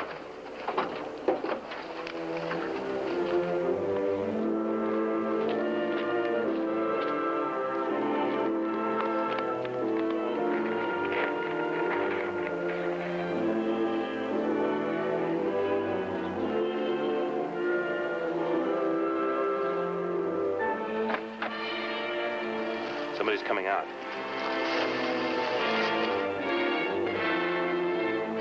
One of them is Jalma. And the other in flying clothes. Ever seen him before? No, but it can only mean one thing. They've got a plane hidden out there somewhere in the bush, and they're going to run out. Fields will drive you to the plane. Warm up. When you hear the XY6 announces that it has passed through the second radar ring, wait exactly 20 minutes, then take off. Got that? Yes, Captain Jalmar. When I hear the announcement, I wait exactly 20 minutes, then take off. You will then climb to an altitude of 9,000 feet. Head directly south for 6 minutes.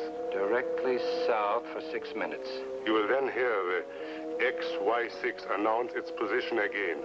Wait 30 seconds, then bail out. What about their anti-aircraft batteries? You will be just beyond their range. And the plane? 10 seconds after you leave it, it will be within their range and kaput. Who picks me up? I do. Jalmar's staying behind. What do you make of it, Simmons? I don't know yet.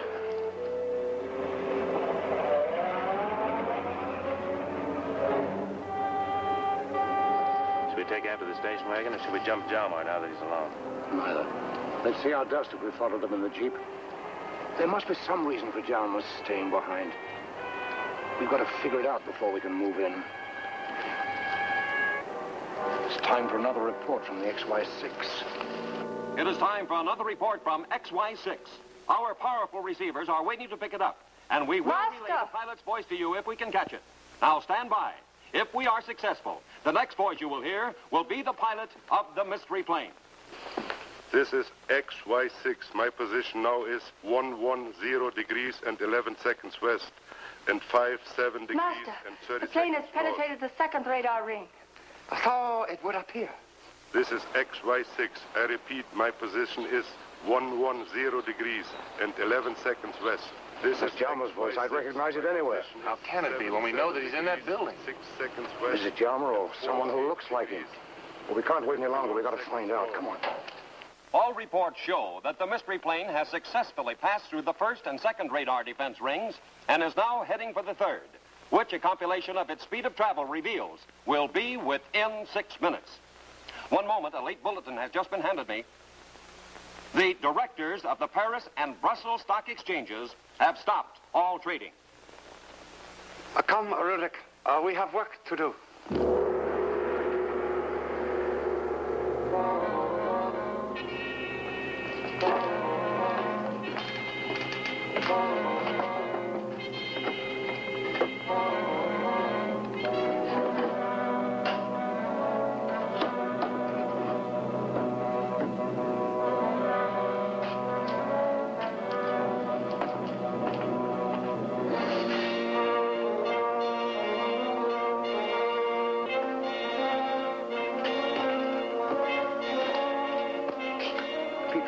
See if you can get to that window.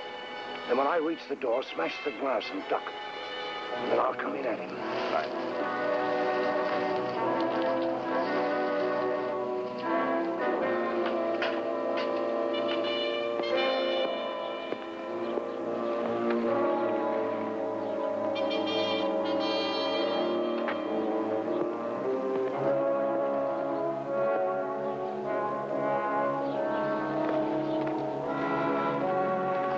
Jalmer, all right.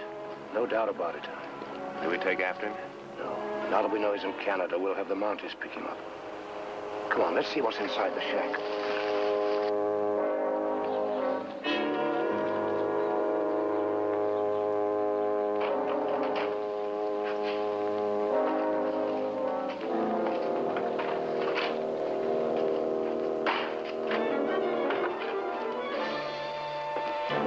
It's a tape recorder. He's left it running, but there's nothing on the tape. No, let it run. Petrie, you were a pilot during the last war. Do you think you could figure out the longitude and latitude of this building, roughly? I think so. 77, 6 west, 48, 21 north. Why? Hey, I hear a plane. This is XY6. My position is 77 degrees, 6 seconds west, and 48 degrees, 21 seconds north. So that's how it was done.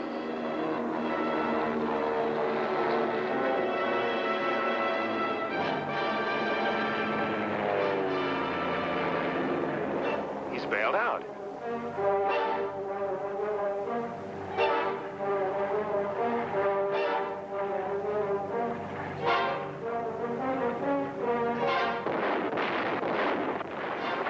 That's anti-aircraft batteries.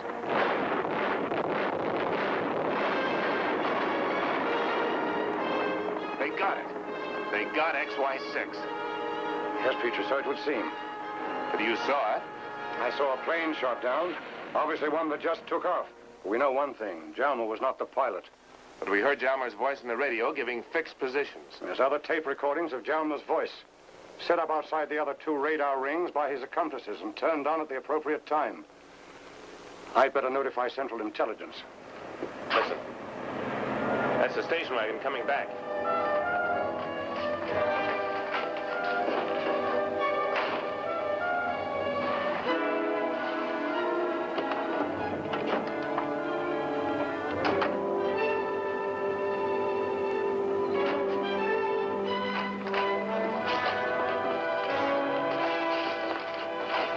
You too, Jalmer.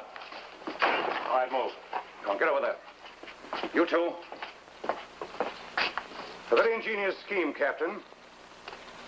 By means of this tape recorder, you almost fooled the world that the plane had penetrated the 1st and 2nd radar rings. And having the plane shot down by the 3rd defense ring would have proved it, wouldn't it? We need this tape as evidence. Calling 3VD. Calling 3VD. This is KM3VD. Come in, please. Central Intelligence. This is Dennis Nayland Smith. Contact radar defense and inform them that the plane that they have just shot down, while it carries the markings XY6, did not penetrate the 1st and 2nd radar rings. It is only in the air 6 minutes. We have proof. I have the pilot.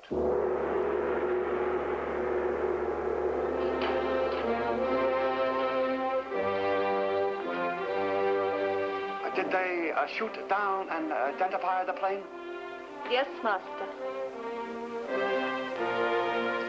They have the plane, and the pilot, too.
Life and death, good and evil, two sides of a chess game. Two forces in the universe, one magnificent, the other sinister. It is said that the devil plays for men's souls. So does Dr. Fu Manchu. Satan himself, evil incarnate.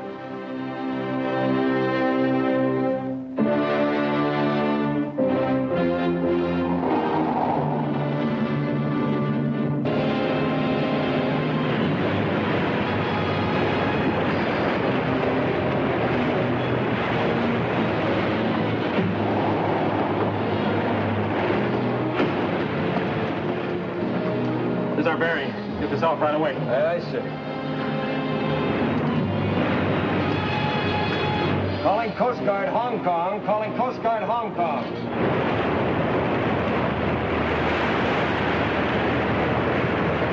Number 2 boiler is flooded and we're shipping water fast. Doesn't look like we can weather the point. Over. Coast Guard to Carfax. Roger. We'll have a cutter away in 10 minutes, but I'm afraid we can't get there in time. Over. Carfax to Coast Guard. Do the best you can. We're in a tight spot. Out. Keep in touch. Aye, aye, sir.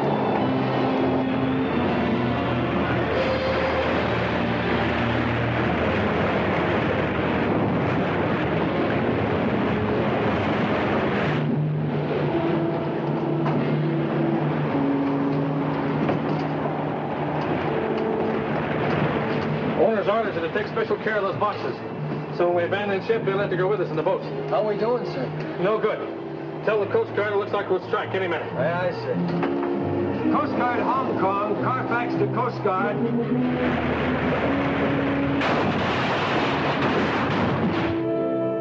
We've struck and we're abandoning. That is if the boats will hold. Out!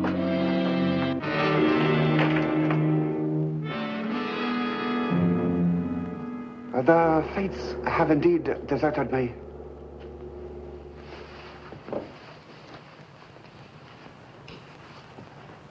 My carefully organized plans disrupted by a mere whim of the Storm Guards. Surely, Master, another ship can be found. A ship? Of course. But my cargo? It will take time to replace it. Perhaps too much time.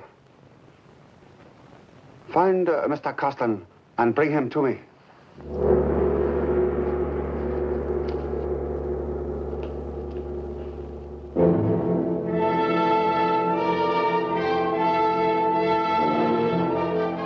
I'm Dr. John Petrie. With me is my laboratory assistant, Betty Leonard, and Sir Dennis Nayland Smith, British Secret Service operator. That was the Port Authority. That freighter we've been waiting for sank off the point. What? Were there any survivors? Yes, luckily the whole crew was saved.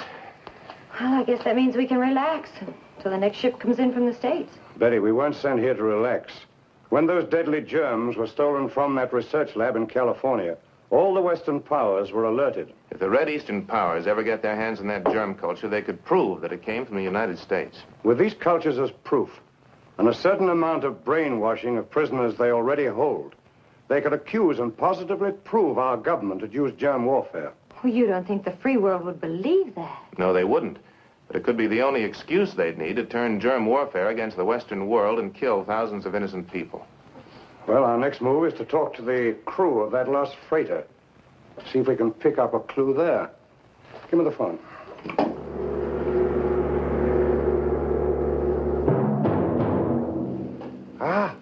Splendid, Mr. Costin. Splendid.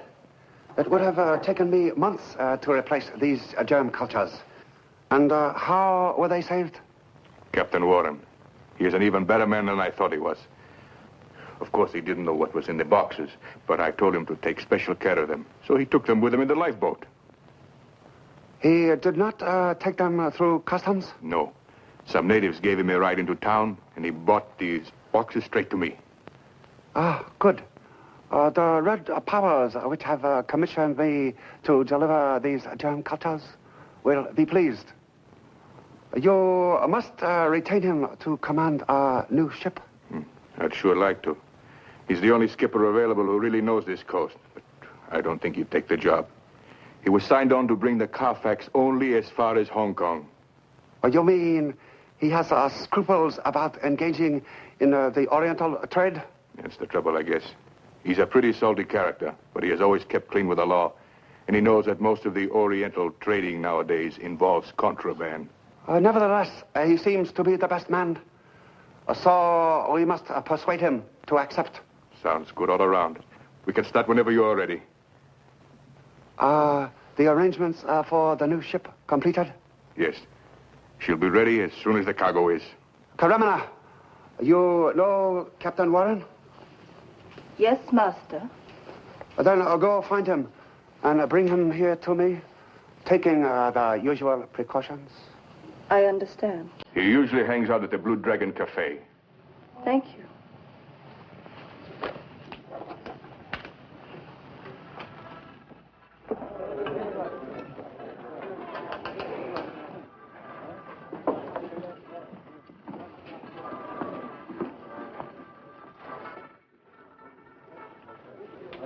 Captain Warren. Go away.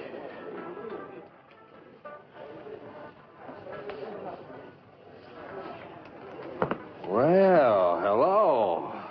Hey, drink for my friend here. What will you have? Nothing, thanks. I heard about your misfortune, Captain. I'm very sorry. So was the storm. We'd have weathered it easy. That rusty old bucket hadn't popped her rivets and opened up like a sieve. So now I'm on the beach with a very slim chance of getting a new command around here. Guess I'll just have to deadhead my way back to the States and look for a job. Oh, I don't want you to leave now that we are just about to become good friends. Can't we go where it's a little more private?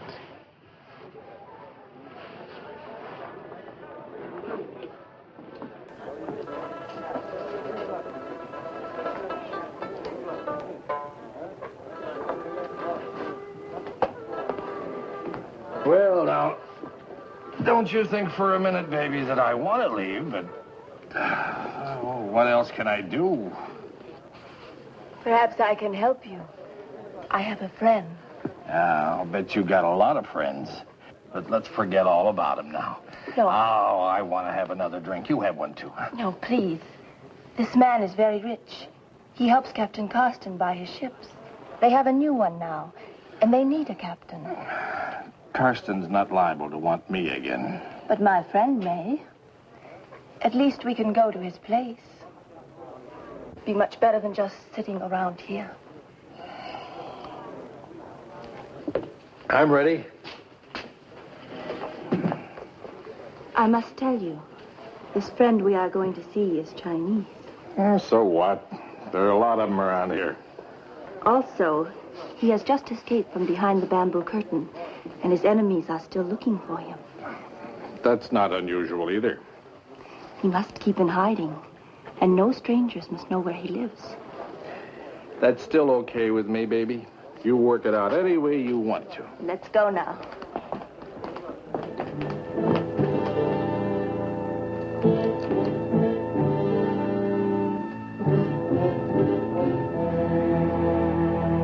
Hello, Carsten. Captain Warren.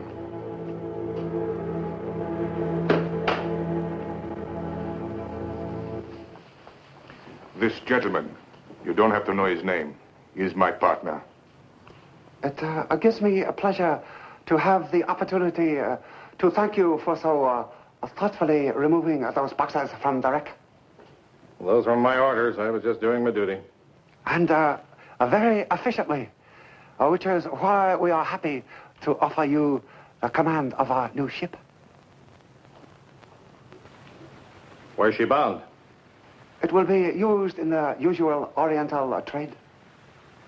No, thanks.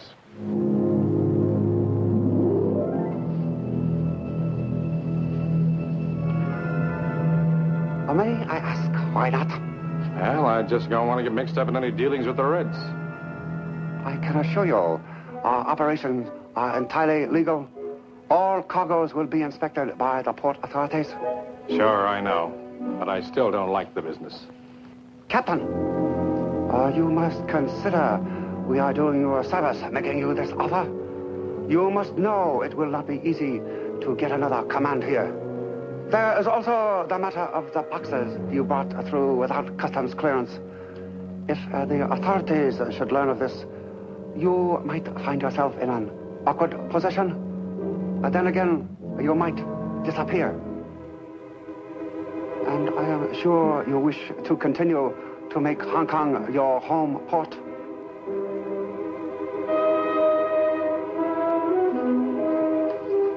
That would be very nice, Captain. Of course, if you are still in our employ, we would take full responsibility for that incident. All right. As long as you put it that way, I'll sign on. Captain?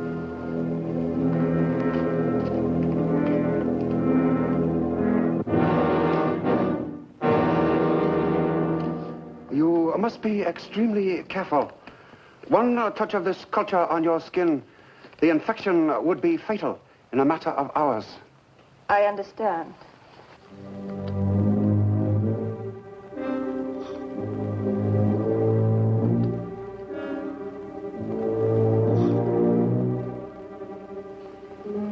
Make sure that the needle reaches at the heart of the melon. There must be enough room for the culture to keep the germs alive until they reach their destination. Kolb, when we finish with the melons, you will repack them. Make sure they are packed properly. These crates must pass under the eyes of the customs inspectors. Yes, Master.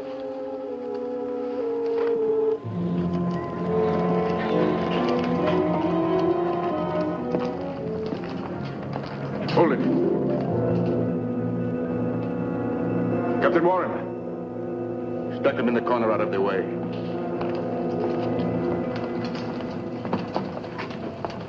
What do they want? They were questioning me about the shipwreck. Want to know how I happen to have a new command so soon. You've got nothing to worry about. You're clean. I'll handle this. Oh, Captain Warren, incidentally, I have an authorization here to inspect your cargo. Talk to Mr. Carston. He's the owner. The usual procedure, I suppose. My man will help you if you need him. Well, thank you. We'll probably want to open one or two cases. Exporting melons to China, Mr. Carston? Isn't that rather like carrying coals to Newcastle? No, sir. They are just ship's galley stores. Of course.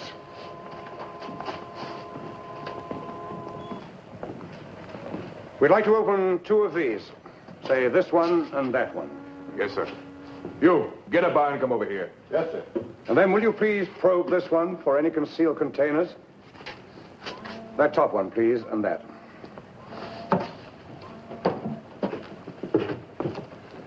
Wine tonic. Could be. Yeah, we'd like to take a few of these bottles back to the lab for analysis. One out of this case, one out of this, and one out of the bottom right there. How long will these tests take? We'll run them tonight. Have the results sometime tomorrow.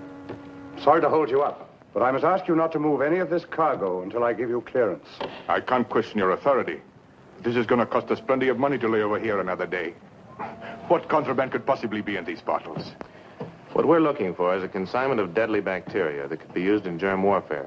These wine bottles might contain cultures which could be built up into enough germs to wipe out the population of an entire country. I know the Reds are trying to prove that the United Nations used germ warfare, but I had no idea they would try it themselves. The infection that could spread could be more deadly than an H-bomb. And the worst part of it is, this particular bacteria can be readily identified as having been made only in the United States. All right. I'll have my man open the boxes as soon as he's finished with the barrels. Thank you. Petrie, let's go and have a look at those other boxes.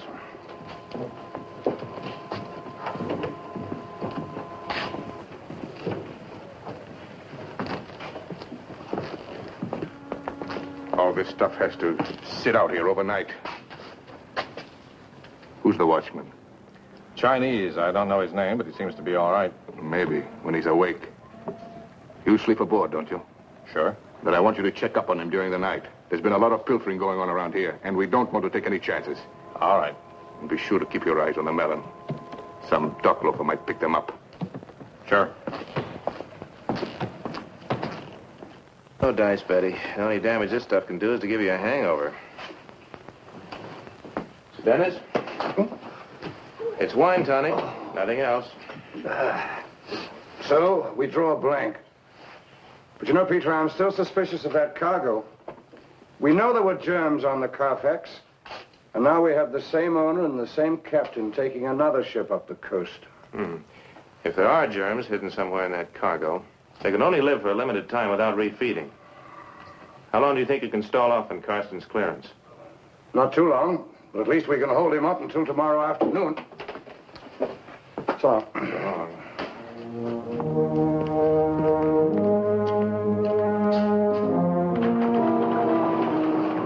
Captain Warren. Evening, Charlie. Say, the loading crew should be here in a half hour. Why don't you knock off? I'll take over. There. You're a good man. Thank you, sir. Thank you very much. Close the door, huh?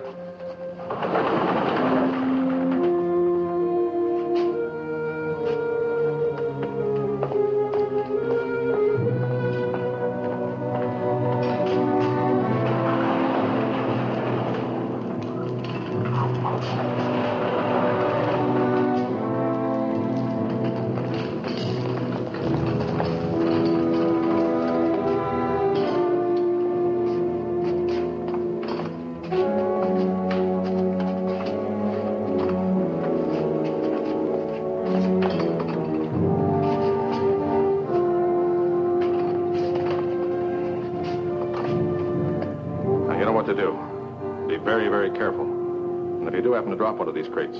Don't pick it up. Don't even touch it. All right, let's go.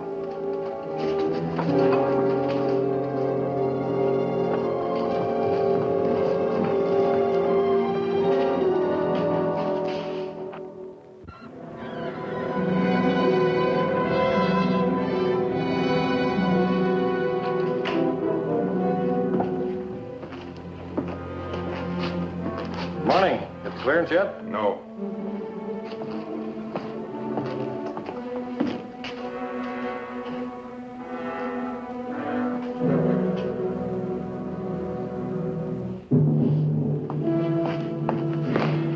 Where are the melons?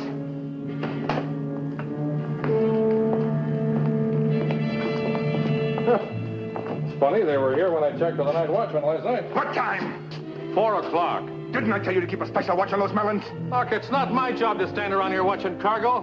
Besides, what's all the fuss over a few crates of melons? I suppose you didn't hear that doctor talking about the germs hidden in the cargo. You're standing right next to him. Sure, I did, but he was just guessing. Besides, it's none of my business. You're right, it isn't. Hands off of me. You move those crates. I know it. You're going to tell me where they are if I have to beat it out of you. Oh, you are, huh?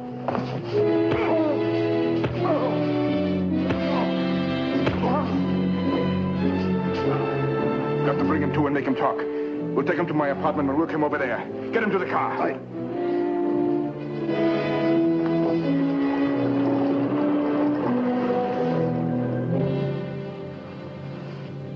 You will continue, please.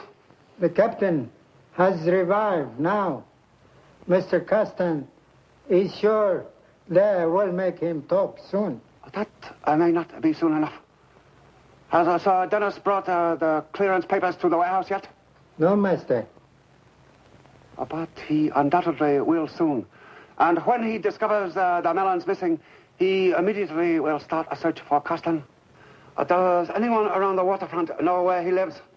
Perhaps the man at the Blue Dragon. Then I'll go there at once and tell him not to tell anyone. I will, master. Captain Warren was at the warehouse.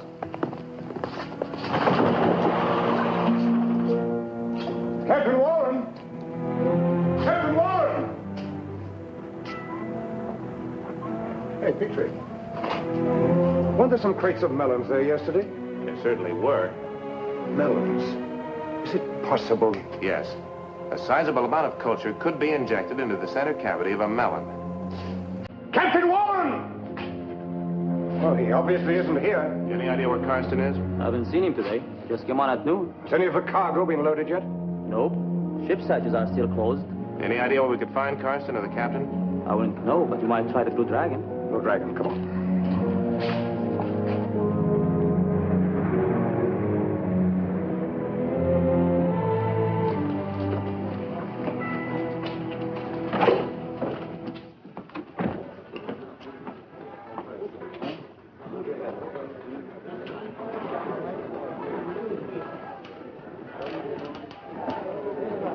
How do you do, gentlemen? What will you have? Nothing, thanks. Say, do you happen to know Mr. Carson or Captain Warren? Oh, yes. They're my very good customers, but they have not been here today. Could you tell me where I could find them? No, sir. You sure? Yes, sir.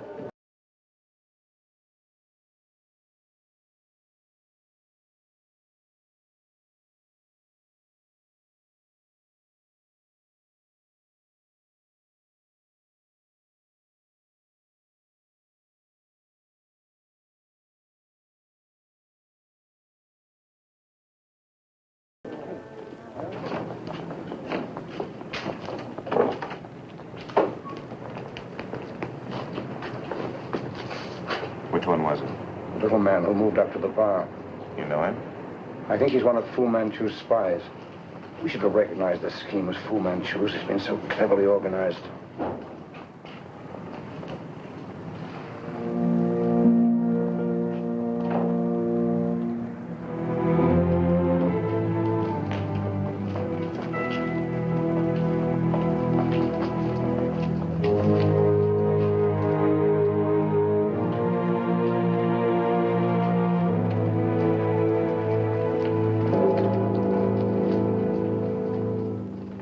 One of the slats is broken on this. It'll have to be repacked. Handle it carefully.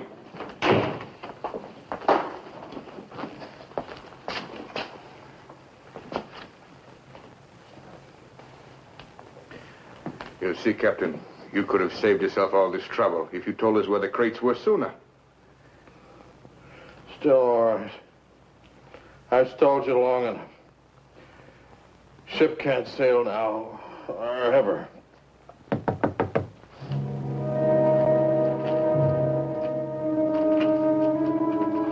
What are you doing here? Sir Dennis was in a cafe.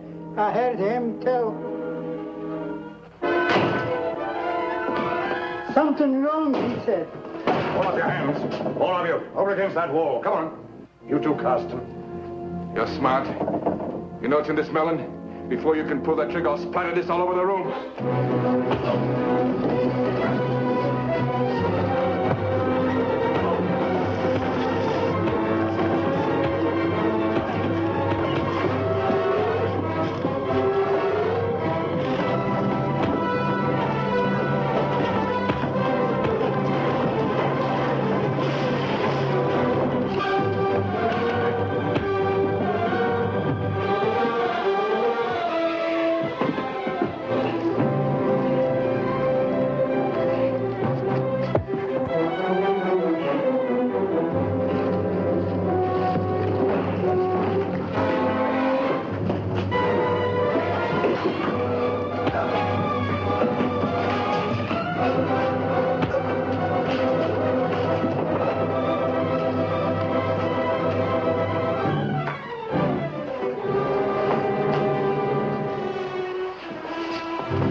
We must go at once. The papers, quickly. Please. Please help me.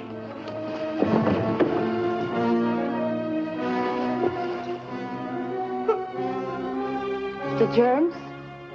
Obviously.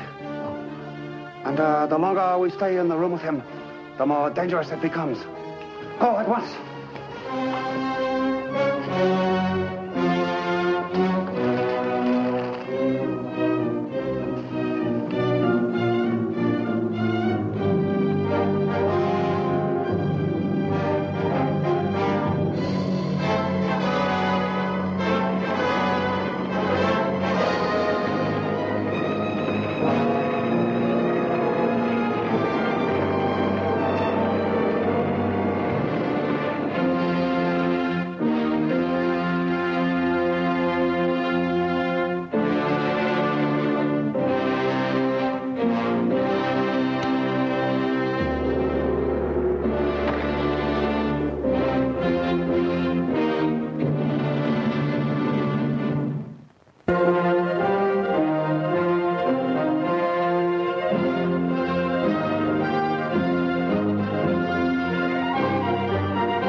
life and death, good and evil, two sides of a chess game, two forces in the universe, one magnificent, the other sinister.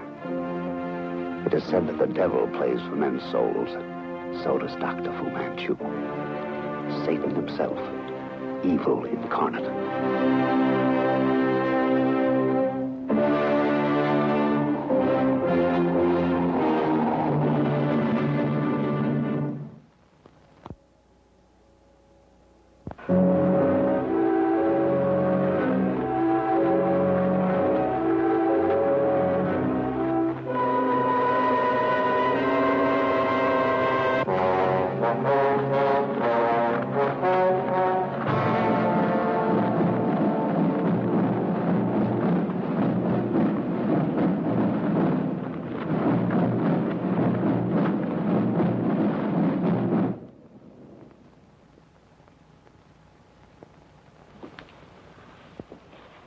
A great period in the history of the world, perhaps the greatest. A man with a master plan to rule the world. Catastrophic at that time ran out on him. What a pity the plan died with the man and was lost to the world. But it did not die with him, my dear Caramana. There is a man now living who but waits my command to put the plan into action again. Is that not so, my dear Kolb? Yes, Master. You will bring him to me at once.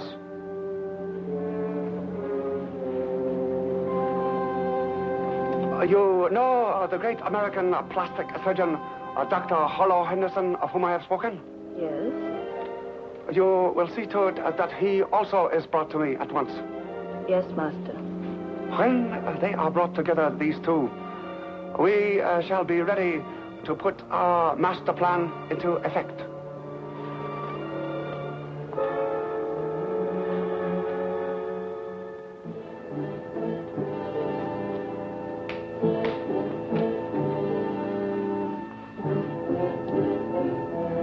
Dr. Henderson?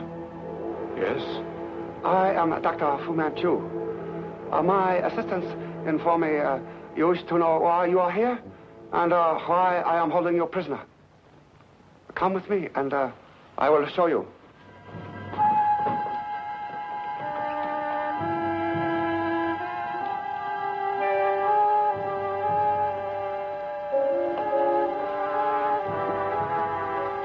Everything is ready for you to demonstrate your skill at your specialty. Who is the patient? A very good friend of mine. Why here? This is makeshift. I'm used to a public hospital would not be quite the place, my dear Dr. Henderson.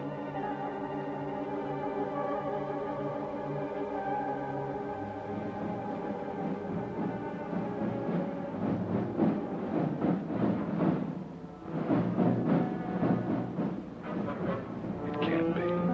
But you are wrong. It is. Well, I won't do it. You must be out of your mind. I, too, am a doctor. My specialty? Oriental torture. It is you who would be out of your mind to disobey.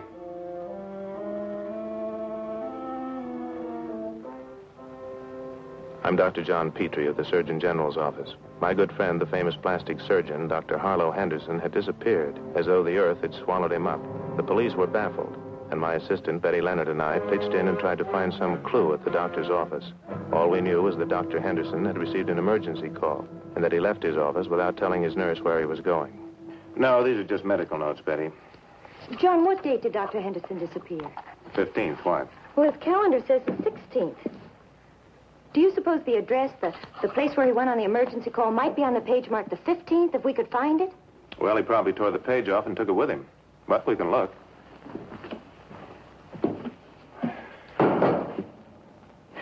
Hey, wait a minute. If he wrote that address down, an impression might have come through. 10 Park Street. Do you suppose that's it? Could be. I'll call you in an hour and let you know.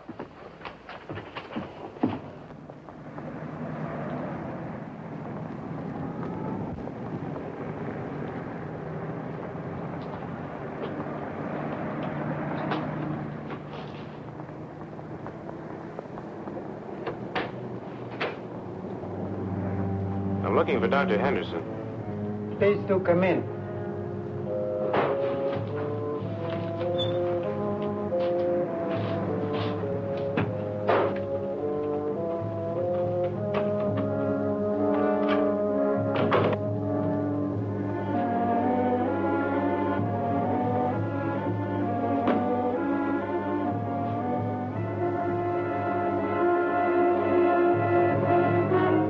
Show him in.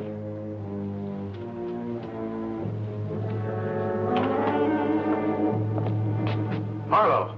Petrie, Fu Manchu. How very bright of you, my dear Dr. Petrie. Harlow, what's this all about? John, I've just changed this man's face. Do you know who this Silence! And now, Dr. Henderson, my humble thanks for all you have done. Coco, you will see to it that the good doctor never reveals the identity of the patient upon whom he has exercised his great skill. What are you going to do to him? If the mere thought upset you so, Dr. Petrie, come with me into the next room. Do as you told.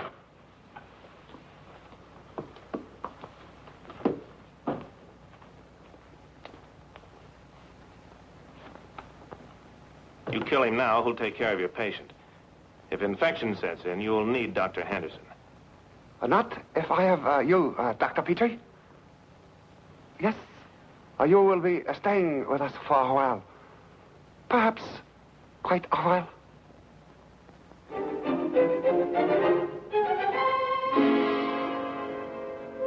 Tarantula.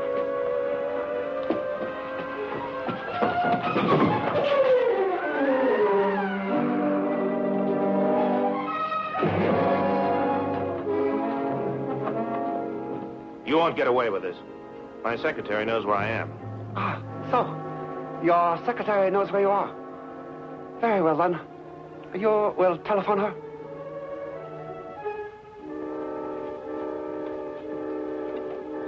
Please, do not force me to subject you to the same fate as Dr. Henderson, my dear Dr. Petrie. Telephone her. Say what I tell you to say.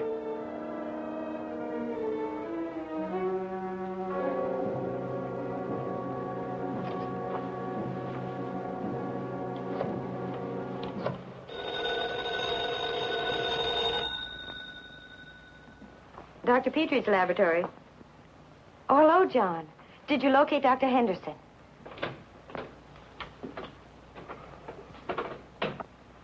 Oh, I'm so glad. Uh-huh. Well, when do you expect to get back? Uh-huh. Well, good luck. I'll see you then. Goodbye. Petrie? Uh-huh. He found Dr. Henderson. Oh, that's wonderful. I told him not to worry so much. Well, everything seems to be all right. He and John are going on a secret mission for the government. They'll be gone a while. Just how long, John couldn't say. Secret mission for the government? Well, tell the old boy to get in touch with me as soon as he returns. All right, I will. Goodbye, Sir Dennis. Bye, Betty.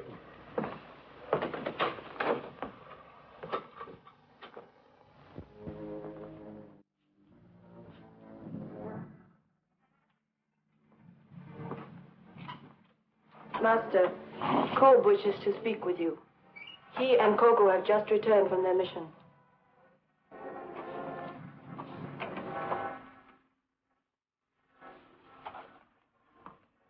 You have disposed of Dr. Henderson's body as you were instructed? Was bad luck, Master. As we threw the body into the river. Something was wrong? The police saw us, Master. Then the police have the body. I'm afraid so. Dr. Petrie's secretary knows our address. She thinks Dr. Petrie and Dr. Henderson are together. We must be leaving at once. Pack everything that could lead the police to us and leave the rest. Hurry. Hello, Betty. You sent for me? Yes.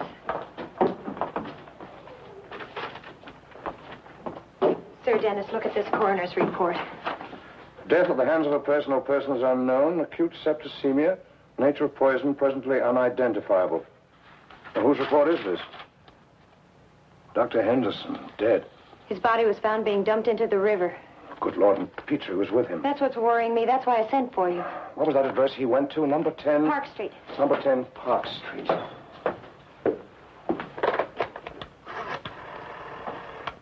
Operator, get me the priest, quickly.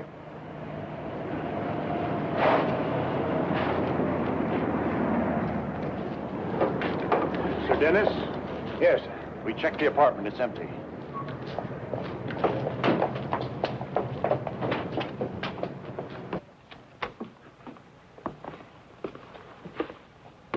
From the looks of things, they left in a hurry. We searched this place with a fine-tooth comb. This is what we came up with. The crumpled papers are from the wastebasket. Perhaps you'd like to see what's in here.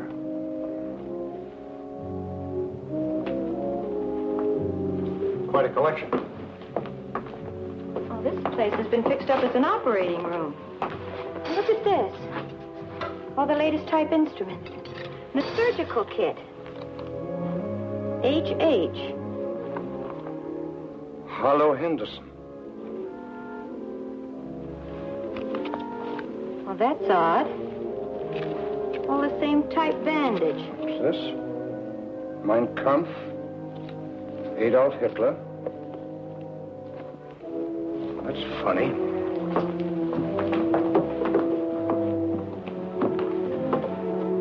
Motion picture film. Scenes of Hitler's Germany. And look at this. This is the page from Dr. Henderson's calendar John took with him. What do you make of all this, Sir Dennis? I don't know, Betty. I'm just as bewildered as you are.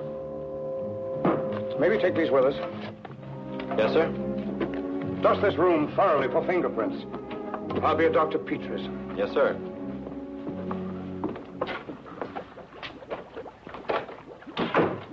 Betty, have you finished the blood test on Dr. Henderson yet? Just finishing now, Sir Dennis. It seems Dr. Henderson died from the bite of a poisonous insect. A very rare type of tarantula found in the Orient. It's called a, Tarantula magna. Well, yes. Are you familiar with it? Yes, I'm familiar. It's one of Fu Manchu's favorite lethal weapons. Betty, a famous plastic surgeon is lured to a mysterious address. We find there Hitler's book, a motion picture of scenes of Hitler's Germany. Now, what I'm thinking is that Henderson was brought there to perform plastic surgery on the face of a man the world thinks dead. Sir Dennis, Adolf Hitler is dead. There are men who saw him commit suicide. They saw his body cremated. But are these men whose word we can rely on? Are they not men who still in their hearts are loyal to their beloved Fuhrer? Well, I suppose it's possible they could be covering for him. Oh, I shudder to think of it. Adolf Hitler planning another attempt to conquer the world with Fu Manchu. After we left Fu Manchu's place, I was forced to stay with a party while they boarded a World War II submarine that gave evidence of having been part of the German Navy. I had no idea of the port for which we had set sail. All I knew was that we were headed into the vast expanses of the Pacific. Now it was time for me to remove the bandages from the patient whose identity I couldn't even guess. For some reason, instinctively, I suppose, I braced myself for a shock.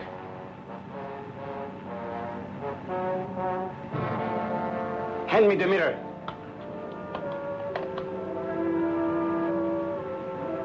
Examine the patient carefully, Dr. Petrie. Is any medical attention required? The healing process is well underway. No sign of infection. It's an excellent job of surgery. However, with an operation like this, complications can still set in. There was something about the man's face, something fascinatingly familiar that I couldn't put my finger on. I had the feeling I knew who he was, that I'd seen him someplace before, but I sensed he was someone evil, evil to the core. Man once tried to conquer the world from a crowded city. It proved to be a fatal handicap. But he'll have another chance. This time with the help of the great Fu Manchu. This time from an island bastion in the Pacific, where he cannot be reached. This time he will not fail. No, he will not fail. It's you.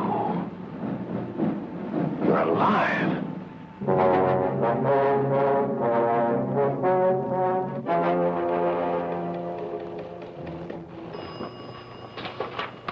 Here's something coming in code. Over a week now. Not a trace of Fu Manchu and his party. They must be somewhere. Times like this, we realize how big the world really is. Singapore reports. Field operator has spotted a party, including 2 Caucasians, male adults. 1 female Eurasian adult, 1 Eurasian dwarf, 1 Oriental male adult, and... That's our party. Singapore, eh? Regret, field operator unable to keep on trail of party. Whom do I see for a flight to Singapore at once? Come with me, Sir Dennis. From Singapore, we were flown to a tiny, uncharted island somewhere in the South Pacific, where the man with the new face led us to an elaborate underground cave. The main attraction was in the last section we were shown on our tour.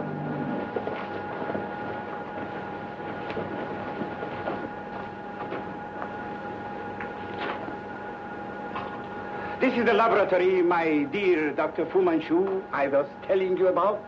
This is where I spent much of the past 10 years with my loyal scientists. This machinery is a part of the cyclotron, which is a vital piece of equipment in the production of atomic energy. But we have used our cyclotron for a different purpose, to produce an instrument which is not known by anybody, an instrument which I will show you now, gentlemen.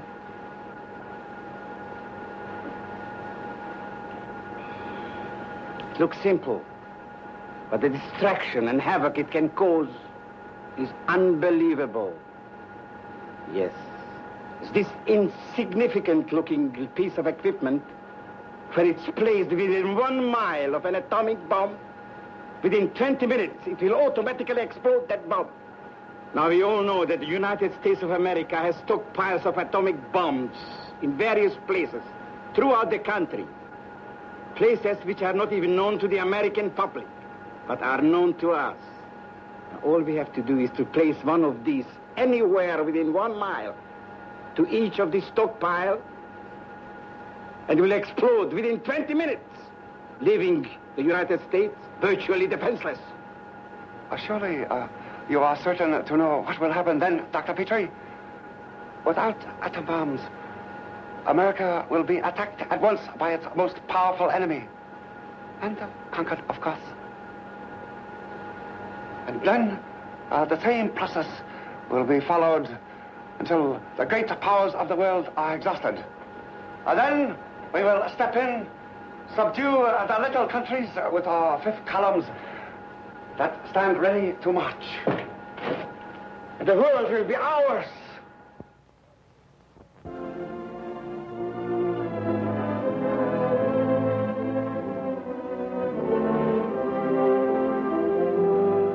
Sir Dennis, Miss Leonard. How do you do, sir? I got your message to stop by. Is there any news? No. Sorry. I only wanted to take you over and have you meet my assistant, who'll be in charge of this office during my absence. Are you leaving? For a while. Special assignment. To a place that doesn't even show on the map. Oh, really? An uncharted island apparently somewhere in the South Pacific.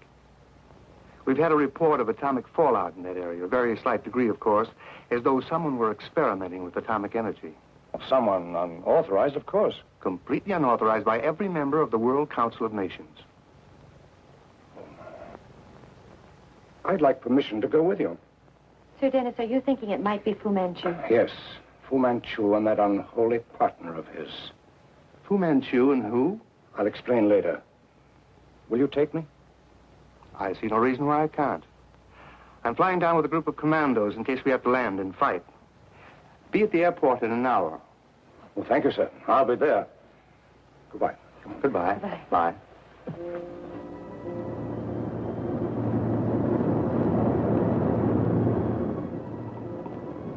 Not a very strong indication. We're over the area now, sir. Which one of these islands is it? We're not sure.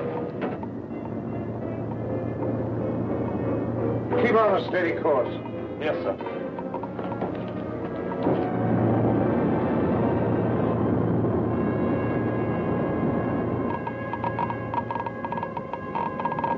That's it. Look at the needle.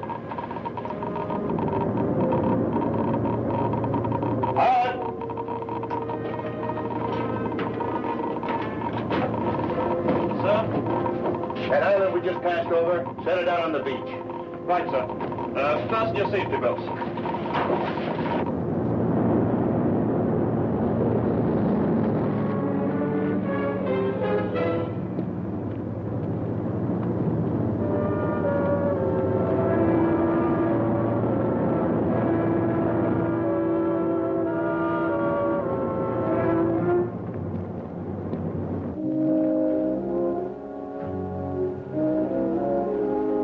We have already manufactured sufficient of these triggering instruments to fill our needs.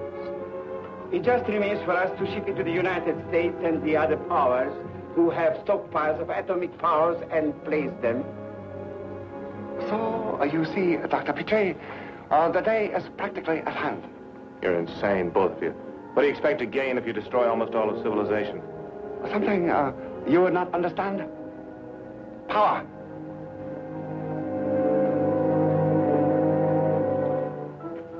Master, airplane landed on the beach. What kind of an airplane? Are there any markings on it? The World Council of Nations. Come, warn us when they approach. Amen. Come.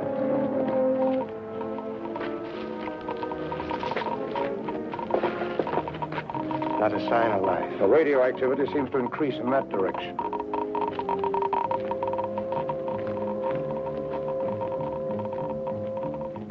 Doctor, that passage leads to the submarine. Tell the captain I wish to leave in 10 minutes. Our atomic devices? They have to be packed carefully. I and my men will bring them. Hurry, please. Bring the containers. The right one. Now.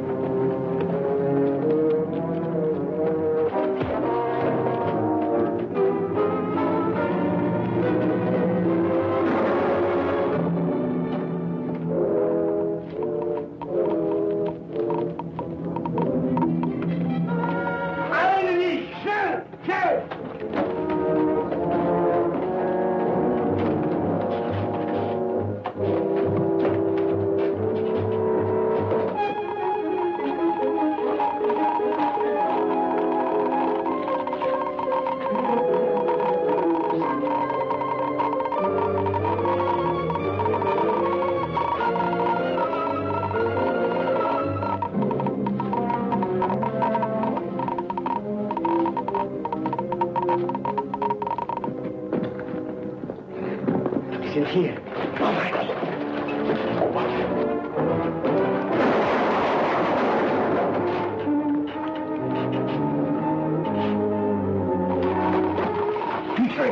Don't go in there.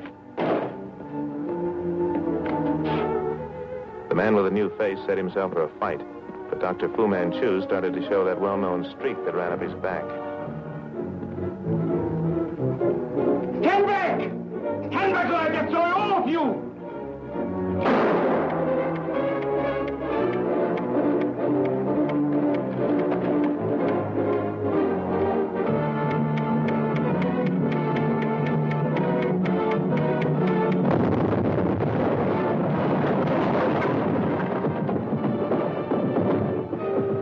That finishes him. You still think he was the man who was supposed to have died in Berlin years ago? I don't know. But if it was, he's dead now. Well, whoever it was. Another enemy of civilization is gone.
and death, good and evil, two sides of a chess game, two forces in the universe, one magnificent, the other sinister. It is said that the devil plays for men's souls. So does Dr. Fu Manchu. Satan himself, evil incarnate.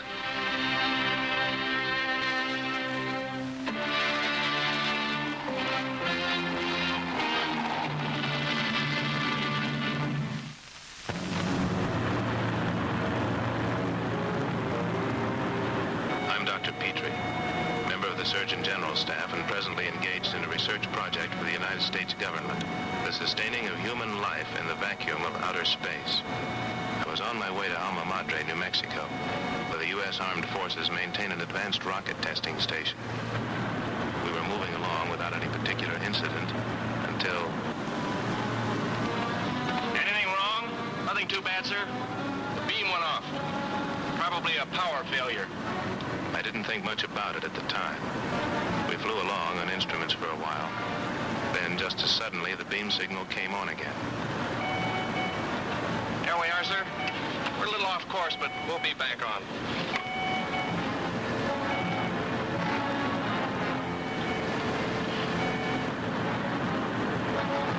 That's funny. I didn't realize we drifted that far off course. Well, we're back on now, so nothing to worry about.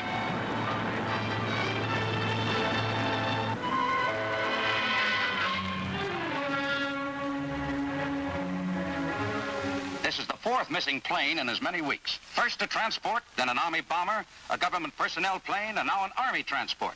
3 of them missing along the southern coast, 1 off the Pacific coast.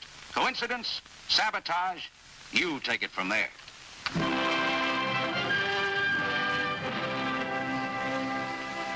The investigation of the 4 disappearances has gone through channel, Sir Dennis. I can assure you no stone is being left unturned. I intended no criticism, sir. It's just that Dr. Petrie happens to be a very particular friend of mine, and I'd like to offer whatever help I can. Well, I don't see why that can't be arranged. You're very highly regarded here, sir. Thank you, sir. Has the investigation turned up anything significant yet? Yes, we're convinced the disappearances were deliberate, not accidental. Sabotage, eh? Oh, would you see that Sir Dennis is supplied with complete reports of the 4 missing planes, Miss Hadley? I'd prefer not to give you our opinions on that matter, Sir Dennis. I'll be very interested to see if you arrive at our conclusions. There'll be a full committee meeting here Thursday. We shall expect you then. Well, thank you for your cooperation, sir. Thanks. Goodbye, sir. Good day. Thank you.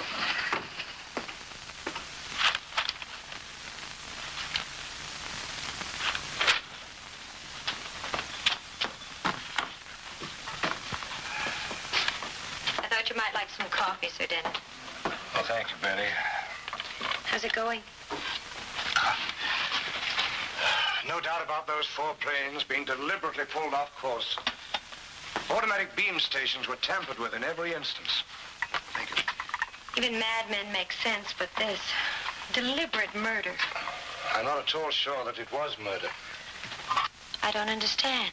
I've gone over and over the backgrounds of these 4 men missing in these 4 planes. And there emerges a pattern. Each plane carried an authority on some phase of space science. Space science? Precisely. Dr. Petrie, an authority on space medicine. Others missing were a meteorologist, an astronomer, aerodynamics engineer. But who'd want to destroy minds as brilliant as this? Daring and brilliant enough to look into the future. That's just the point, Betty. I'm not sure that these minds are destroyed. I believe these men are still alive. But, Sir Dennis... Do you have any idea what a valuable and potent weapon a man-made satellite would be? Well, I've heard Dr. Petrie on the subject, but I didn't pay much attention. Just imagine this is the satellite, shot out beyond the Earth's atmosphere, where it stays in a vacuum, beyond the pull of Earth's gravity. A space station from which man could observe the Earth. Well, Dr. Petrie was trying to tell me something about that the other day. How man can survive under great atmospheric pressure, nervous strain, artificial oxygen. But it seems so unreal and fantastic. Now it does, Betty, but 10 years from now it won't. That's why far-sighted men of genius find this study so fascinating. As the Earth turns beneath this space station, every country in the world would come under observation. Rockets could be fired at any place on Earth during wartime, no matter how remote. Men on this space station could get a televised view of any activity here on Earth. A spy system that would outmode anything we know of today. I could go on and on explaining the possibilities, Betty, but I'm sure you get the point. The man who first succeeds in getting a manned satellite into outer space would not only observe the Earth, but he would control it. I see. That's why we can't afford to lose these men. Our research will be set back 5 to 10 years by the nation who has these men. They'd be that much ahead of us, wouldn't they? Precisely. But which nation? May not necessarily be a nation, Betty. It may be a syndicate. Or a man like Fu Manchu.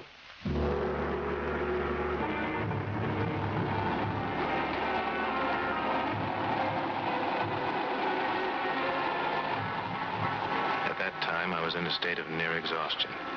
I had little or no recollection of what had happened to me after the plane went down. All I could recall was that we'd made a crash landing into the sea. Nor did I have any idea of what country I was in.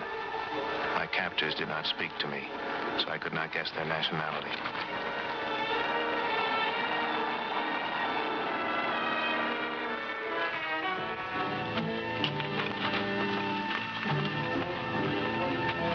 Then, suddenly, there he was.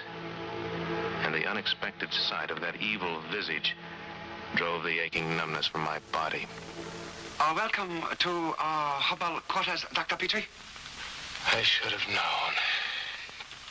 I do not know that you should have. Neither you nor our good friend, Sir Dennis, could possibly know the nature of my present activities. Whatever it is, I have no doubt that it's as rotten as ever. On the contrary, this time I am inspired by only the highest motives. If only you knew how high. What do you want of me? Knowledge. You have little else of value. Kolb. Yes, Master. See that Dr. Petrie is properly fed and rested.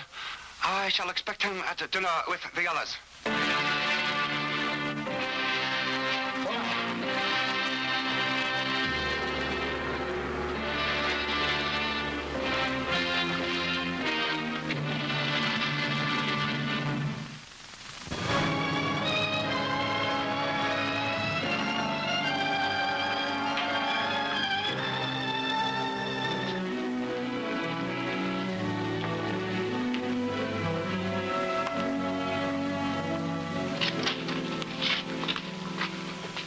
Nayland Smith, British Intelligence. I'm Dr. Vosberg. I've been told you want to see me. Yes, how do you do, sir? I haven't much time. We are planning to launch a rocket in a few minutes. Well, I won't keep you long. This is a question of security, I understand. Yes. 4 other space scientists, such as yourself, have been lost in airplane mishaps. I know. Unfortunate. In this work, we need them all. We have reason to believe that you may be next on the list. I? Furthermore, I have a feeling that your fellow scientists are not dead, and I intend to find them. And if they are dead?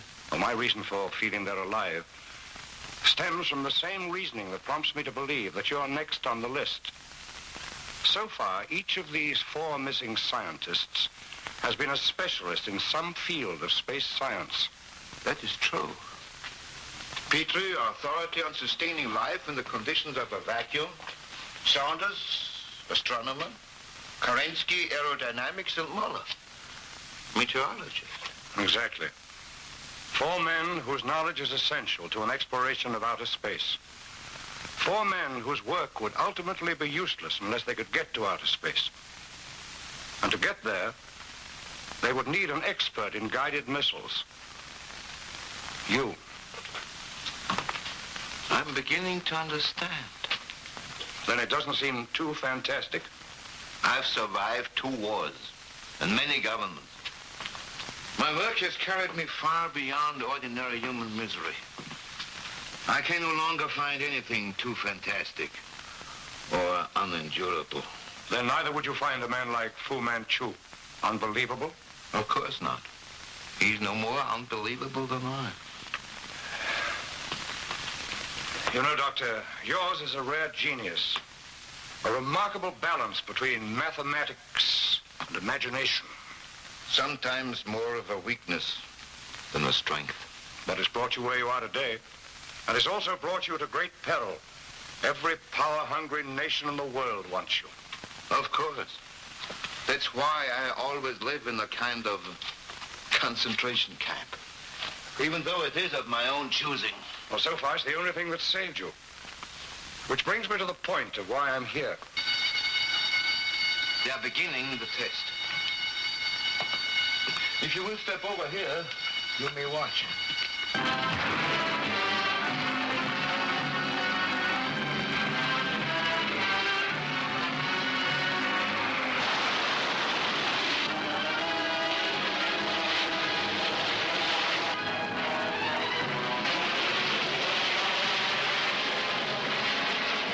Excuse me. Many men and much recording equipment will be waiting as soon as the rocket is retrieved. I'll be extremely busy the rest of the day. Well, thank you, sir. I'll see you again this evening.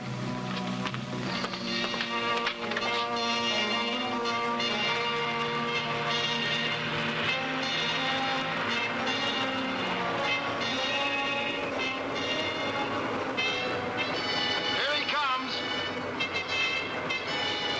Good evening, Dr. Vosberg. Good evening.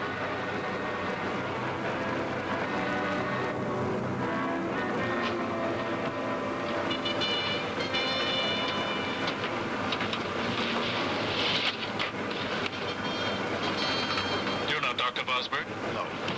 I'm taking his place as part of a security measure here.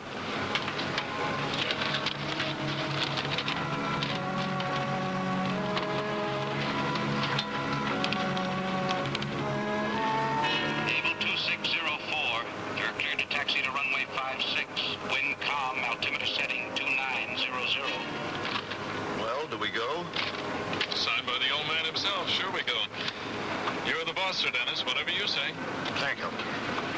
Able 2604. Roger.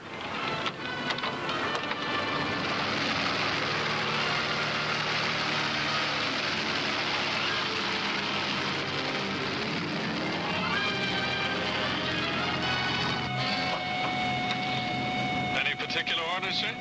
No, for the present, just keep flying your planned course. Yes, sir. It's only fair to tell you that if something unusual should occur which might give us a choice of routes, our choice might result in a certain amount of danger. What kind of danger? I wish I knew. The purpose of this flight is to find out. You know, there's one thing I must tell you, fellas. If at any time that you feel that you're taking an unnecessary risk, you're free to make your own choice. Beyond that point, your duty will be purely voluntary. Is that clear? If it isn't, we'll ask questions as we go along. Right.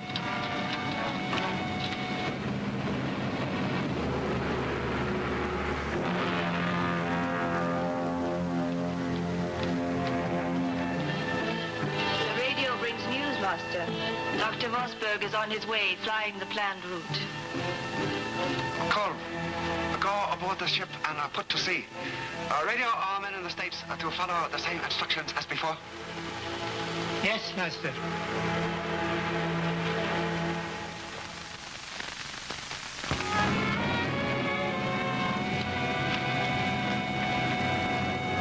Moving along on schedule. Everything normal. 10 miles south of Big Springs, Texas, on the Dallas Range.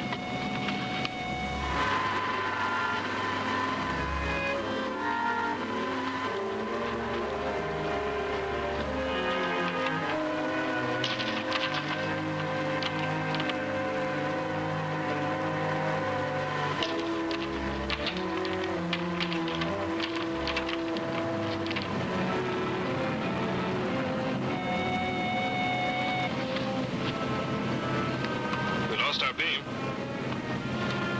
Call Sir Dennis, will you?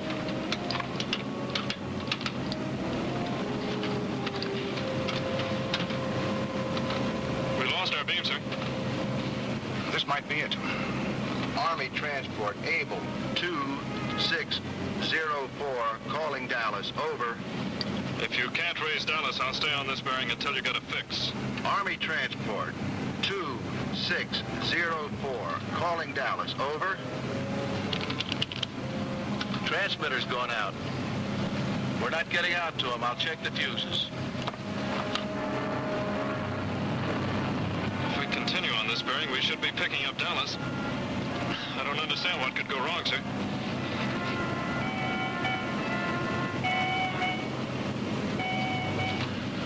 Power shortage at the station. They got her fixed. Sure, of course.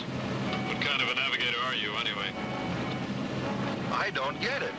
I believe I do. Can you follow that beam? Still normal procedure, sir. 80 degrees off course. That's impossible. Possible is right. That would put a beam station right in the middle of the Caribbean. We've been flying blind for more than 15 minutes. We must have drifted. But I've been watching the compass all the time. That bearing's crazy. We've been following a false beam. We'll move on it for 10 minutes more. Then if it doesn't check with our course, we'll go back to the original heading. Well, that's what I've been waiting for. Now we have the choice of following a strange beam or the compass. Which will it be? What's your wish? The beam. Well, I warned you it may be dangerous. Doesn't matter, sir. The General's orders were to let you make the decision.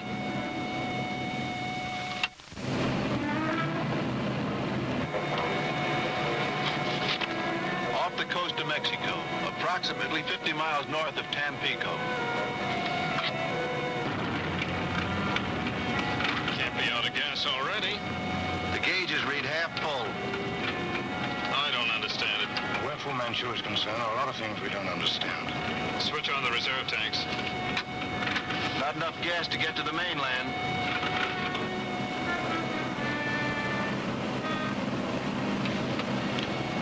That's the Oral Knoll, sir. That means we just passed over a beam station.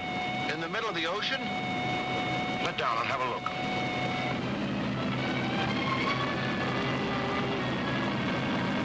There's a vessel down below there.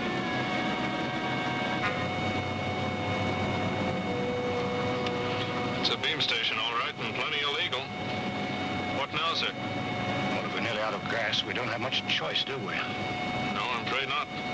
Set her down as close to that craft as you can. Yes, sir.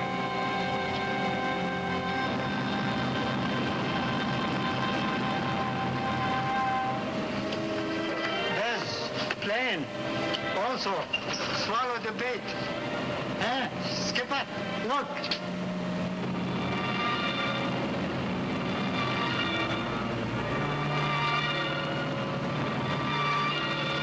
Just before we touch, brace your back against that bulkhead.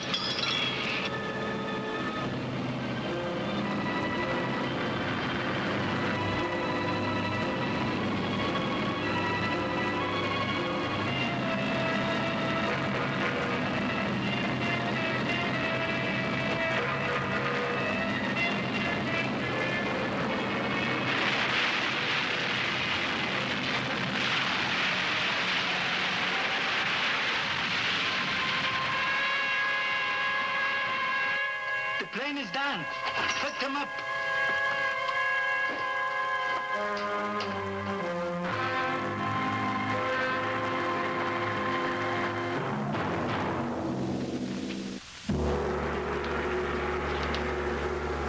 But there must be some way to get Vosburg. You have acted unwisely, Sir Dennis. I hope you will not regret your reckless action. If it brings you to heel, Fu Manchu, I won't regret it. Bring me to heel, Sir Dennis? Is not the shoe on the wrong foot? You don't think I came here without any precautions? Such as? Such as having my plane tracked by the radar of a following plane. Yes, we should now be hearing the searching party. The Mexican authorities have also been alerted, and soon they'll be combing the area.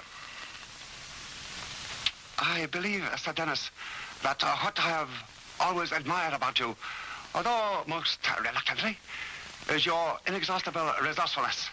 I might well return that compliment, Fu Manchu.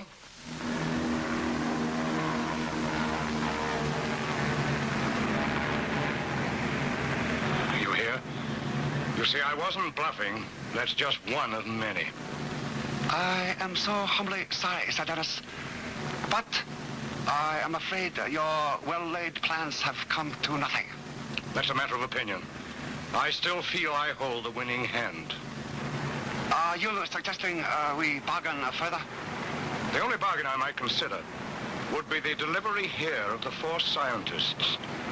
And what of myself and my staff? That'll be up to those who arrest you.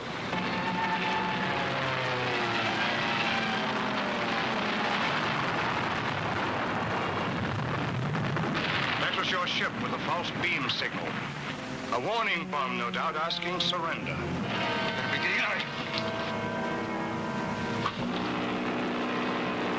Drop the gun, trigger man, or the boss gets it. Sometimes we must bow to fate. Please to obey the suggestion of our most valiant guest. What'll we do with them, Sir Dennis? The wind has shifted somewhat, Sir Dennis. Shall we go on with the bargaining? I'll give you 5 minutes to bring the scientists here. And in return for this favor? You dare bargain further in the face of a gun? Please, Sir Dennis. You do not think I will be as stupid as that? This innocent-looking instrument is in potential short-wave contact with the fuse of a bomb that rests beneath the chambers of your 4 valuable friends. One flick of the switch, and your friends will work and breathe no more. You're bluffing. Sir Dennis, you know me better than that by now. Do I touch the switch? All right, Fu Manchu. Name your terms. Extremely liberal. Freedom for myself and my staff. You'll be free to go. Beyond that, I can't guarantee. It'll be out of my hands. Beyond that, neither you nor I will have to worry, Sir Dennis. But I must have your solemn promise. You have my word. Here is the key.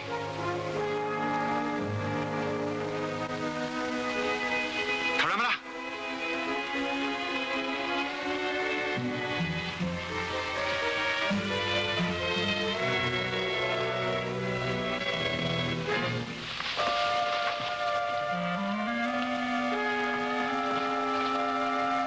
You want me to follow them? No, you heard me give my word. You get down the road and get the police here as quickly as possible.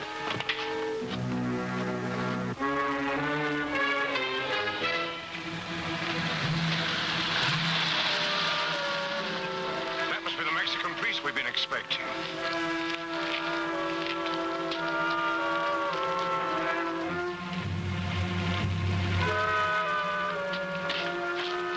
The only thing I regret is that you let him get away. Well, your 4 lives are a better bargain than his, and I gave my word. Yes, but what a chance for you. May never come again. How far do you think he can get in this deserted country? Oh, not far. Just down the river by motor launch to the estuary where he takes a submarine for Red China. What? Did he tell you that? Yes. That's how he's planning to get us out of the country. All he was waiting for was Vosburg. Well, if he was that confident... Look here, Petrie. I brought along this little instrument out of a consuming curiosity to find out whether or not Fu Manchu was bluffing. I wouldn't bet either way. Shall we try? Why not? Mine's abandoned.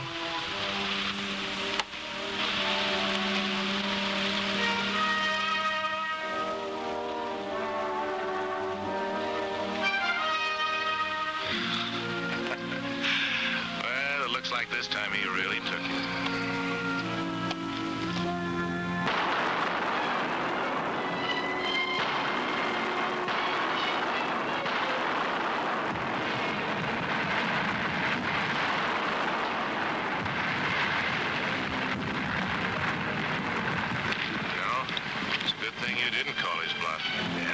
One thing I've learned about Fu Manchu, if you're going to call his bluff, be sure you hold the aces.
sides of a chess game.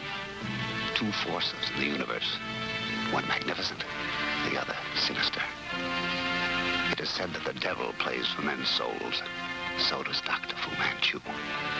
Satan himself, evil incarnate.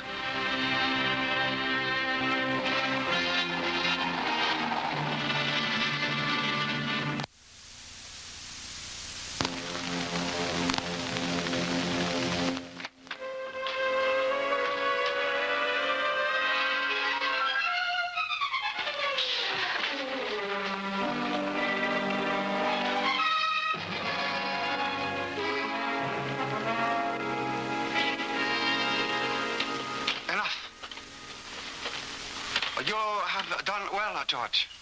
Very well. You may go now.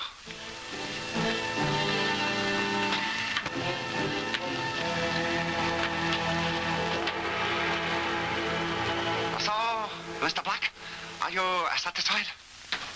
Greatly impressed, Dr. Fu Manchu. Not even in my own country are we able to train our people as well. I have raised George as though he were my own. His father was an American intelligence officer in the Far East. He very nearly upset one of my most important ventures. Most unfortunate for him, he had to die. But how better could I perpetuate his memory than to educate his son in my own image? Kolb.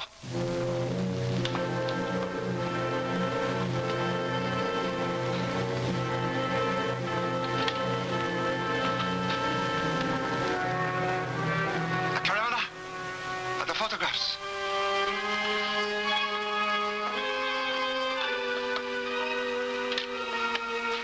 Mr. Black, you have come to me to buy time for your nation, to slow down the stockpile of new weapons this country is producing.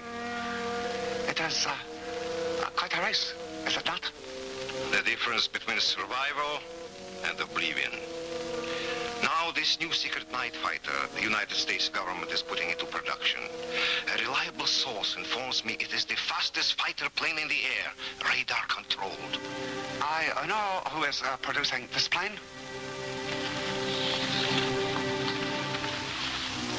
Mr. Randolph, producer of tanks during the last war. In his house, there is a man who is the cook. He but awaits my orders. Mr. Adams, president of Adams Airlines.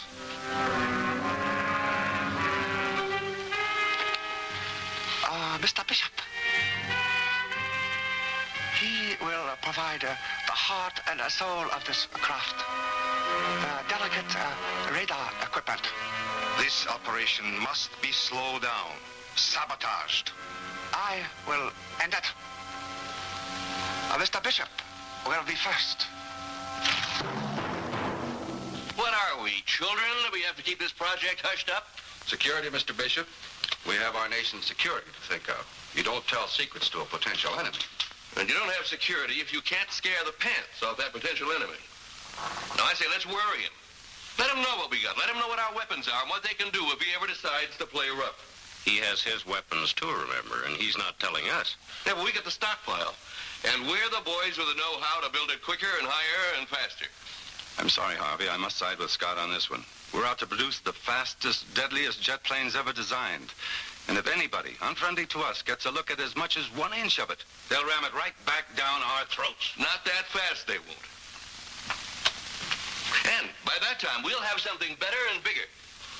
Mr. Bishop, I admire your rugged patriotism, but let's be realistic about this. The enemy doesn't frighten easily. And no matter what, he'll twist and turn everything we do or say to make us the aggressor where peace is concerned. But... No buts, Mr. Bishop. My orders come from the top.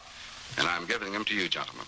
The roof can cave in, but you don't talk to anyone. You don't even think about it. Not even to yourselves. Well, since that's the way it is, I'm sure we'll all abide by it. Right. Mr. Adams, go. Mr. Bishop.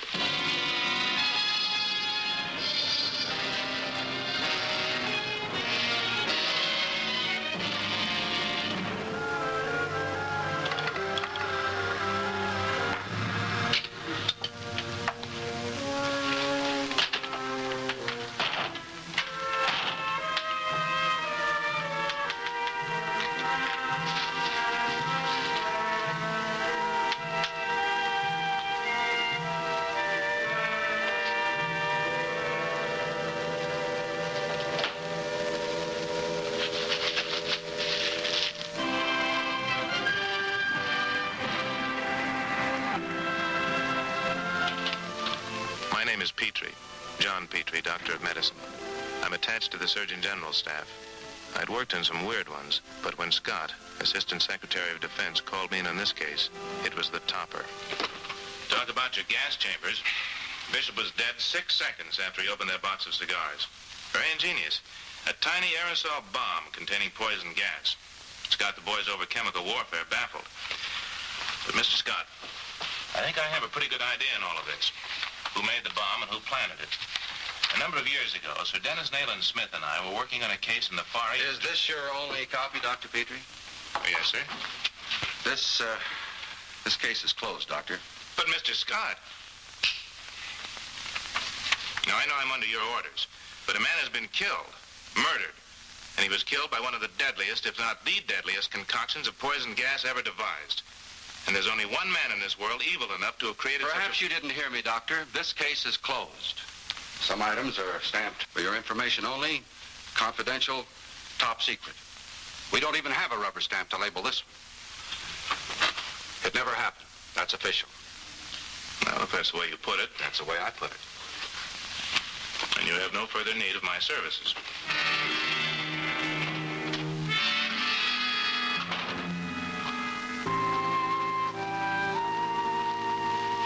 Scott's locked this one up and thrown the key away. Well, I don't get it. You yourself told me you and Sir Dennis traced this same poison to Fu Manchu 5 years ago. Harvey Bishop was big business. If Fu Manchu is in this, it's really big. And if it's that big and that secret, why doesn't Scott want you to help him? Why does he want to brush you off? Betty, I told you before, forget it. Besides, if Scott had given me a chance to mention Fu Manchu, he'd probably have called a doctor and had me put in a straitjacket.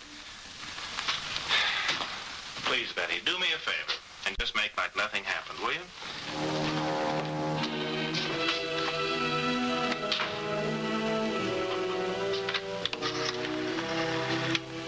Western Union, please. Yes, I'd like to send a cable, please. To Sir Dennis Nayland Smith. The paper, Master. Harvey Bishop, age 53, died yesterday from natural causes. You hear that, Pico? Natural causes. Already they become frightened. Highly amusing. But there's one thing that is not so amusing. The arrival of Sir Dennis. We must learn his purpose. Very strange Betty Leonard should make it imperative that he be here. Karamana, you will occupy a room in the same hotel. A room adjoining his. You will arrange to overhear every word of conversation that takes place. You, George, will also be there.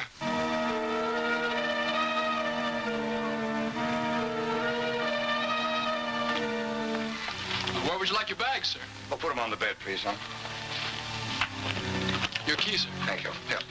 Oh, thank you, sir.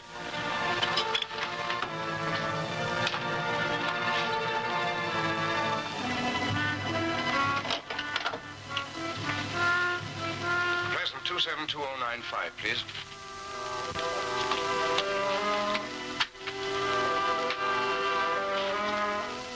Oh, may I speak to Miss Leonard?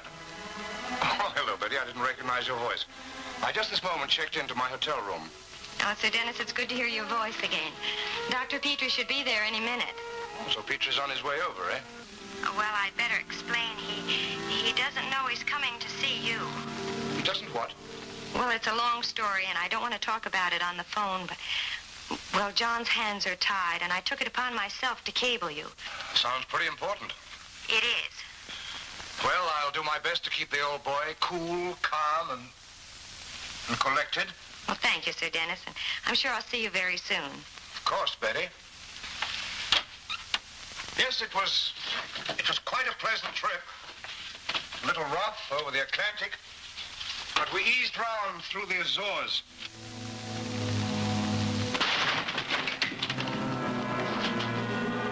Well, Karamana. Why is your illustrious master so interested in my arrival? Speak to the wind, Sir Dennis.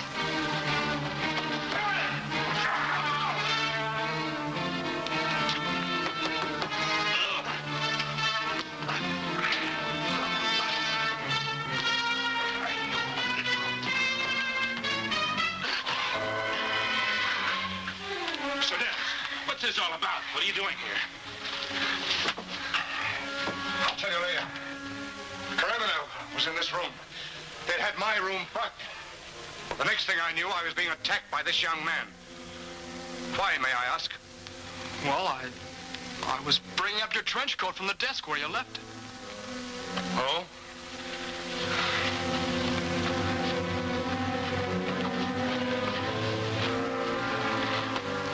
I see this door to the next room open and this woman standing there and you with a gun. Well, I don't know. She looked frightened to me. I couldn't tell what was going on. Look, I'm sorry. I thought it would be safer to ask questions afterwards. I agreed. But this time, I think the police should ask the questions.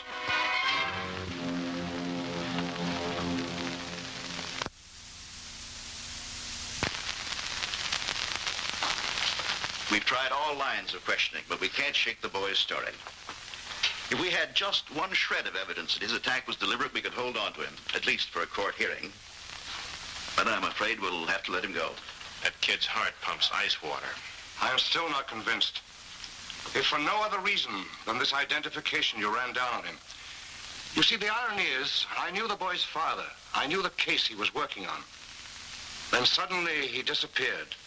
His 6-year-old son and his wife, they vanished into thin air. Oh, that may be significant, Sir Dennis, and I wish I could help. But no evidence, no charges. If you'd like to talk to him before we let him go, see if you could get through to him, I'd have no objections. I'd like to. Come in, son.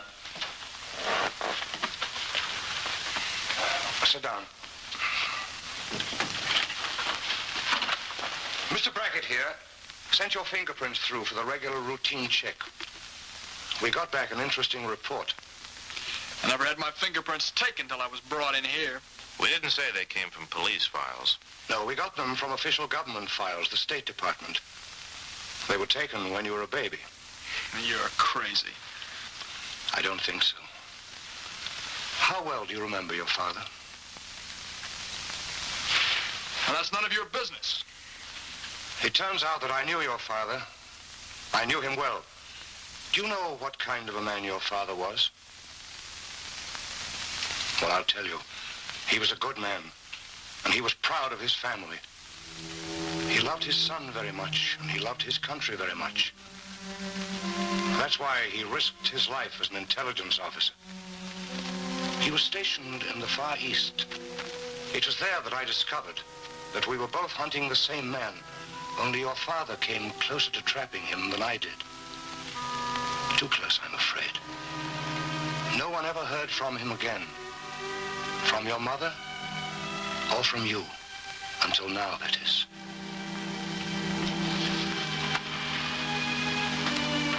And knowing the kind of man he was after, I don't like to think of how your father must have met his death. Where have you been, son? What's happened to you? If the things I'm thinking are true, you must talk. You must tell us the truth. If only for your father's sake. Are you gonna let me out of here? You may go.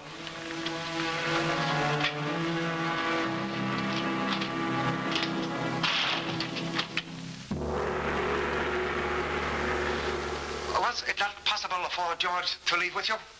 I knew Petrie was on his way. I could not risk staying 1 second longer. Very well. George can take care of himself. They will find they cannot hold him. Cole, get a word to the cook at the Randolph house. Tonight, we make our second move.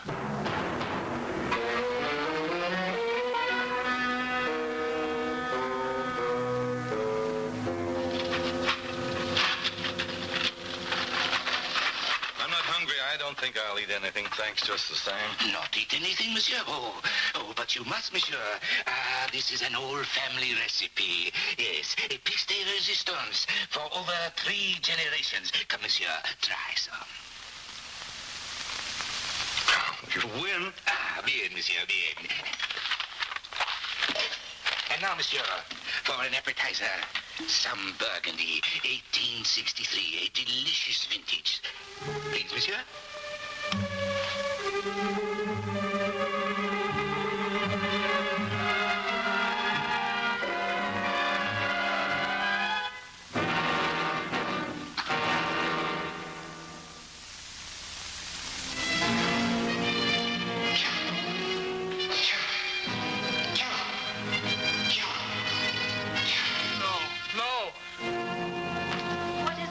George, I heard you cry out.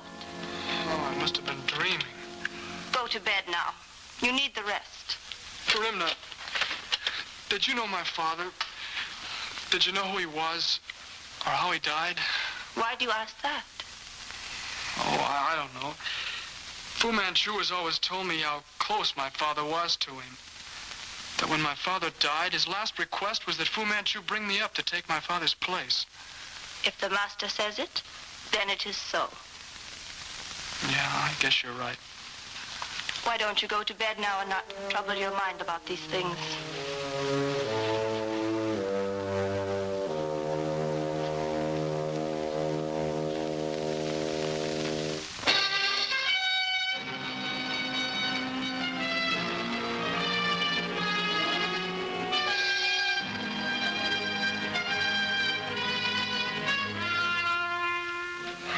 We know Fu Manchu. We know he won't stop. If only we knew what he was after, what his scheme was. Well, let's try to piece it together. Randolph Motors and Bishop Electronics were two top producers of vital material during the war. Now, if this were something ordinary, Scott would handle it in an ordinary way. No news blackout, no hush-hush. Petrie, suppose the Bishop Electronic Company were consigned to make a radar unit. And the Randolph Motor Company, a power plant. Now, this is just supposition, mind you, but let's take it a step further.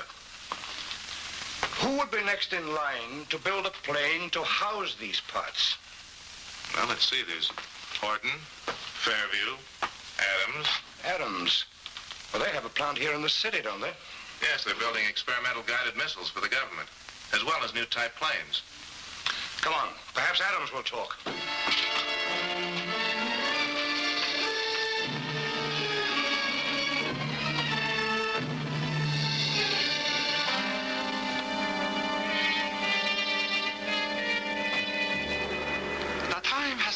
For you to test your skill on more than a mere statue, George. Now, you know what to do? Yes, I go to the school. I move in with the others who meet there from the other schools. I tell them I was elected from my science class to join the group in the tour through Adams' aircraft. Then what, George? I know what to do.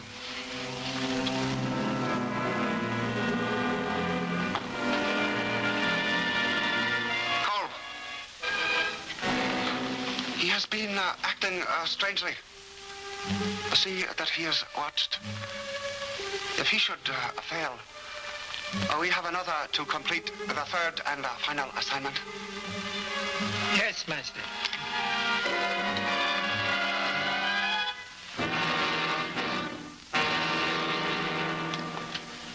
Mr. Adams, as you know, we are students from the various high schools who intend on continuing in the aerodynamics field.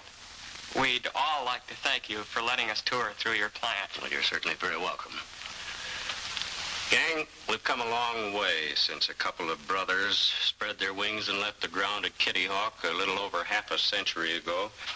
We had a first then, and the United States is going to continue being a leader. That's why you young men and women sitting here hold the key to the future security of our nation, because you'll be the scientists of tomorrow. And all of our strength and all of our hopes for peace and happiness will depend on you. Yours will be the brains to plan the destiny of this nation, of the world. And all that we who have fought to preserve our democratic ideals and principles ask of you is use your brains well. Thanks for coming. Thank you, Mr. Adams. It's a pleasure to have you all. That's always nice, isn't it? I enjoyed that. Well, nice school.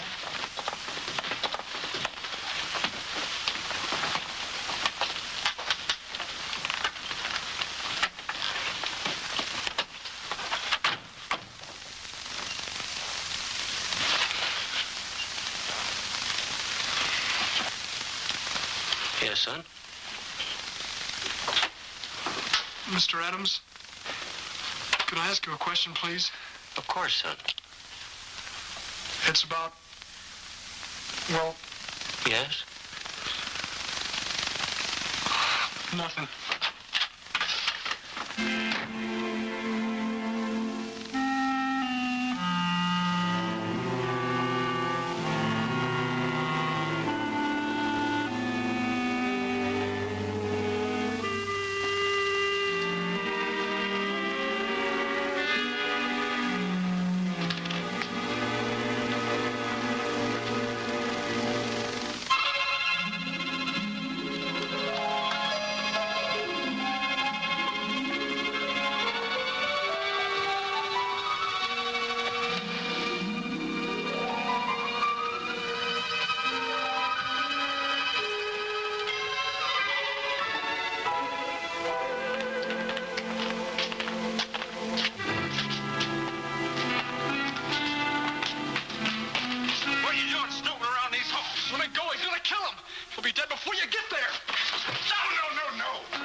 You failed, Georgie. You shall die for this. Can't get him out of here. All right, now, boy, let's have it. I came here to kill you, but I couldn't go through with it. I couldn't.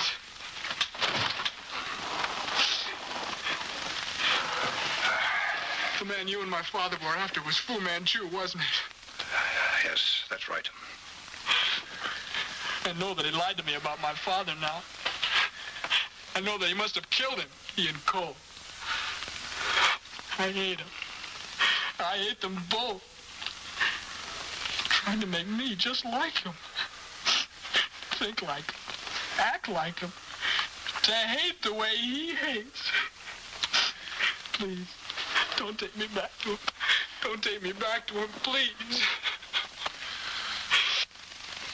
You know, this is probably the first time in his life that he's cried. That's all right, boy. You go right ahead.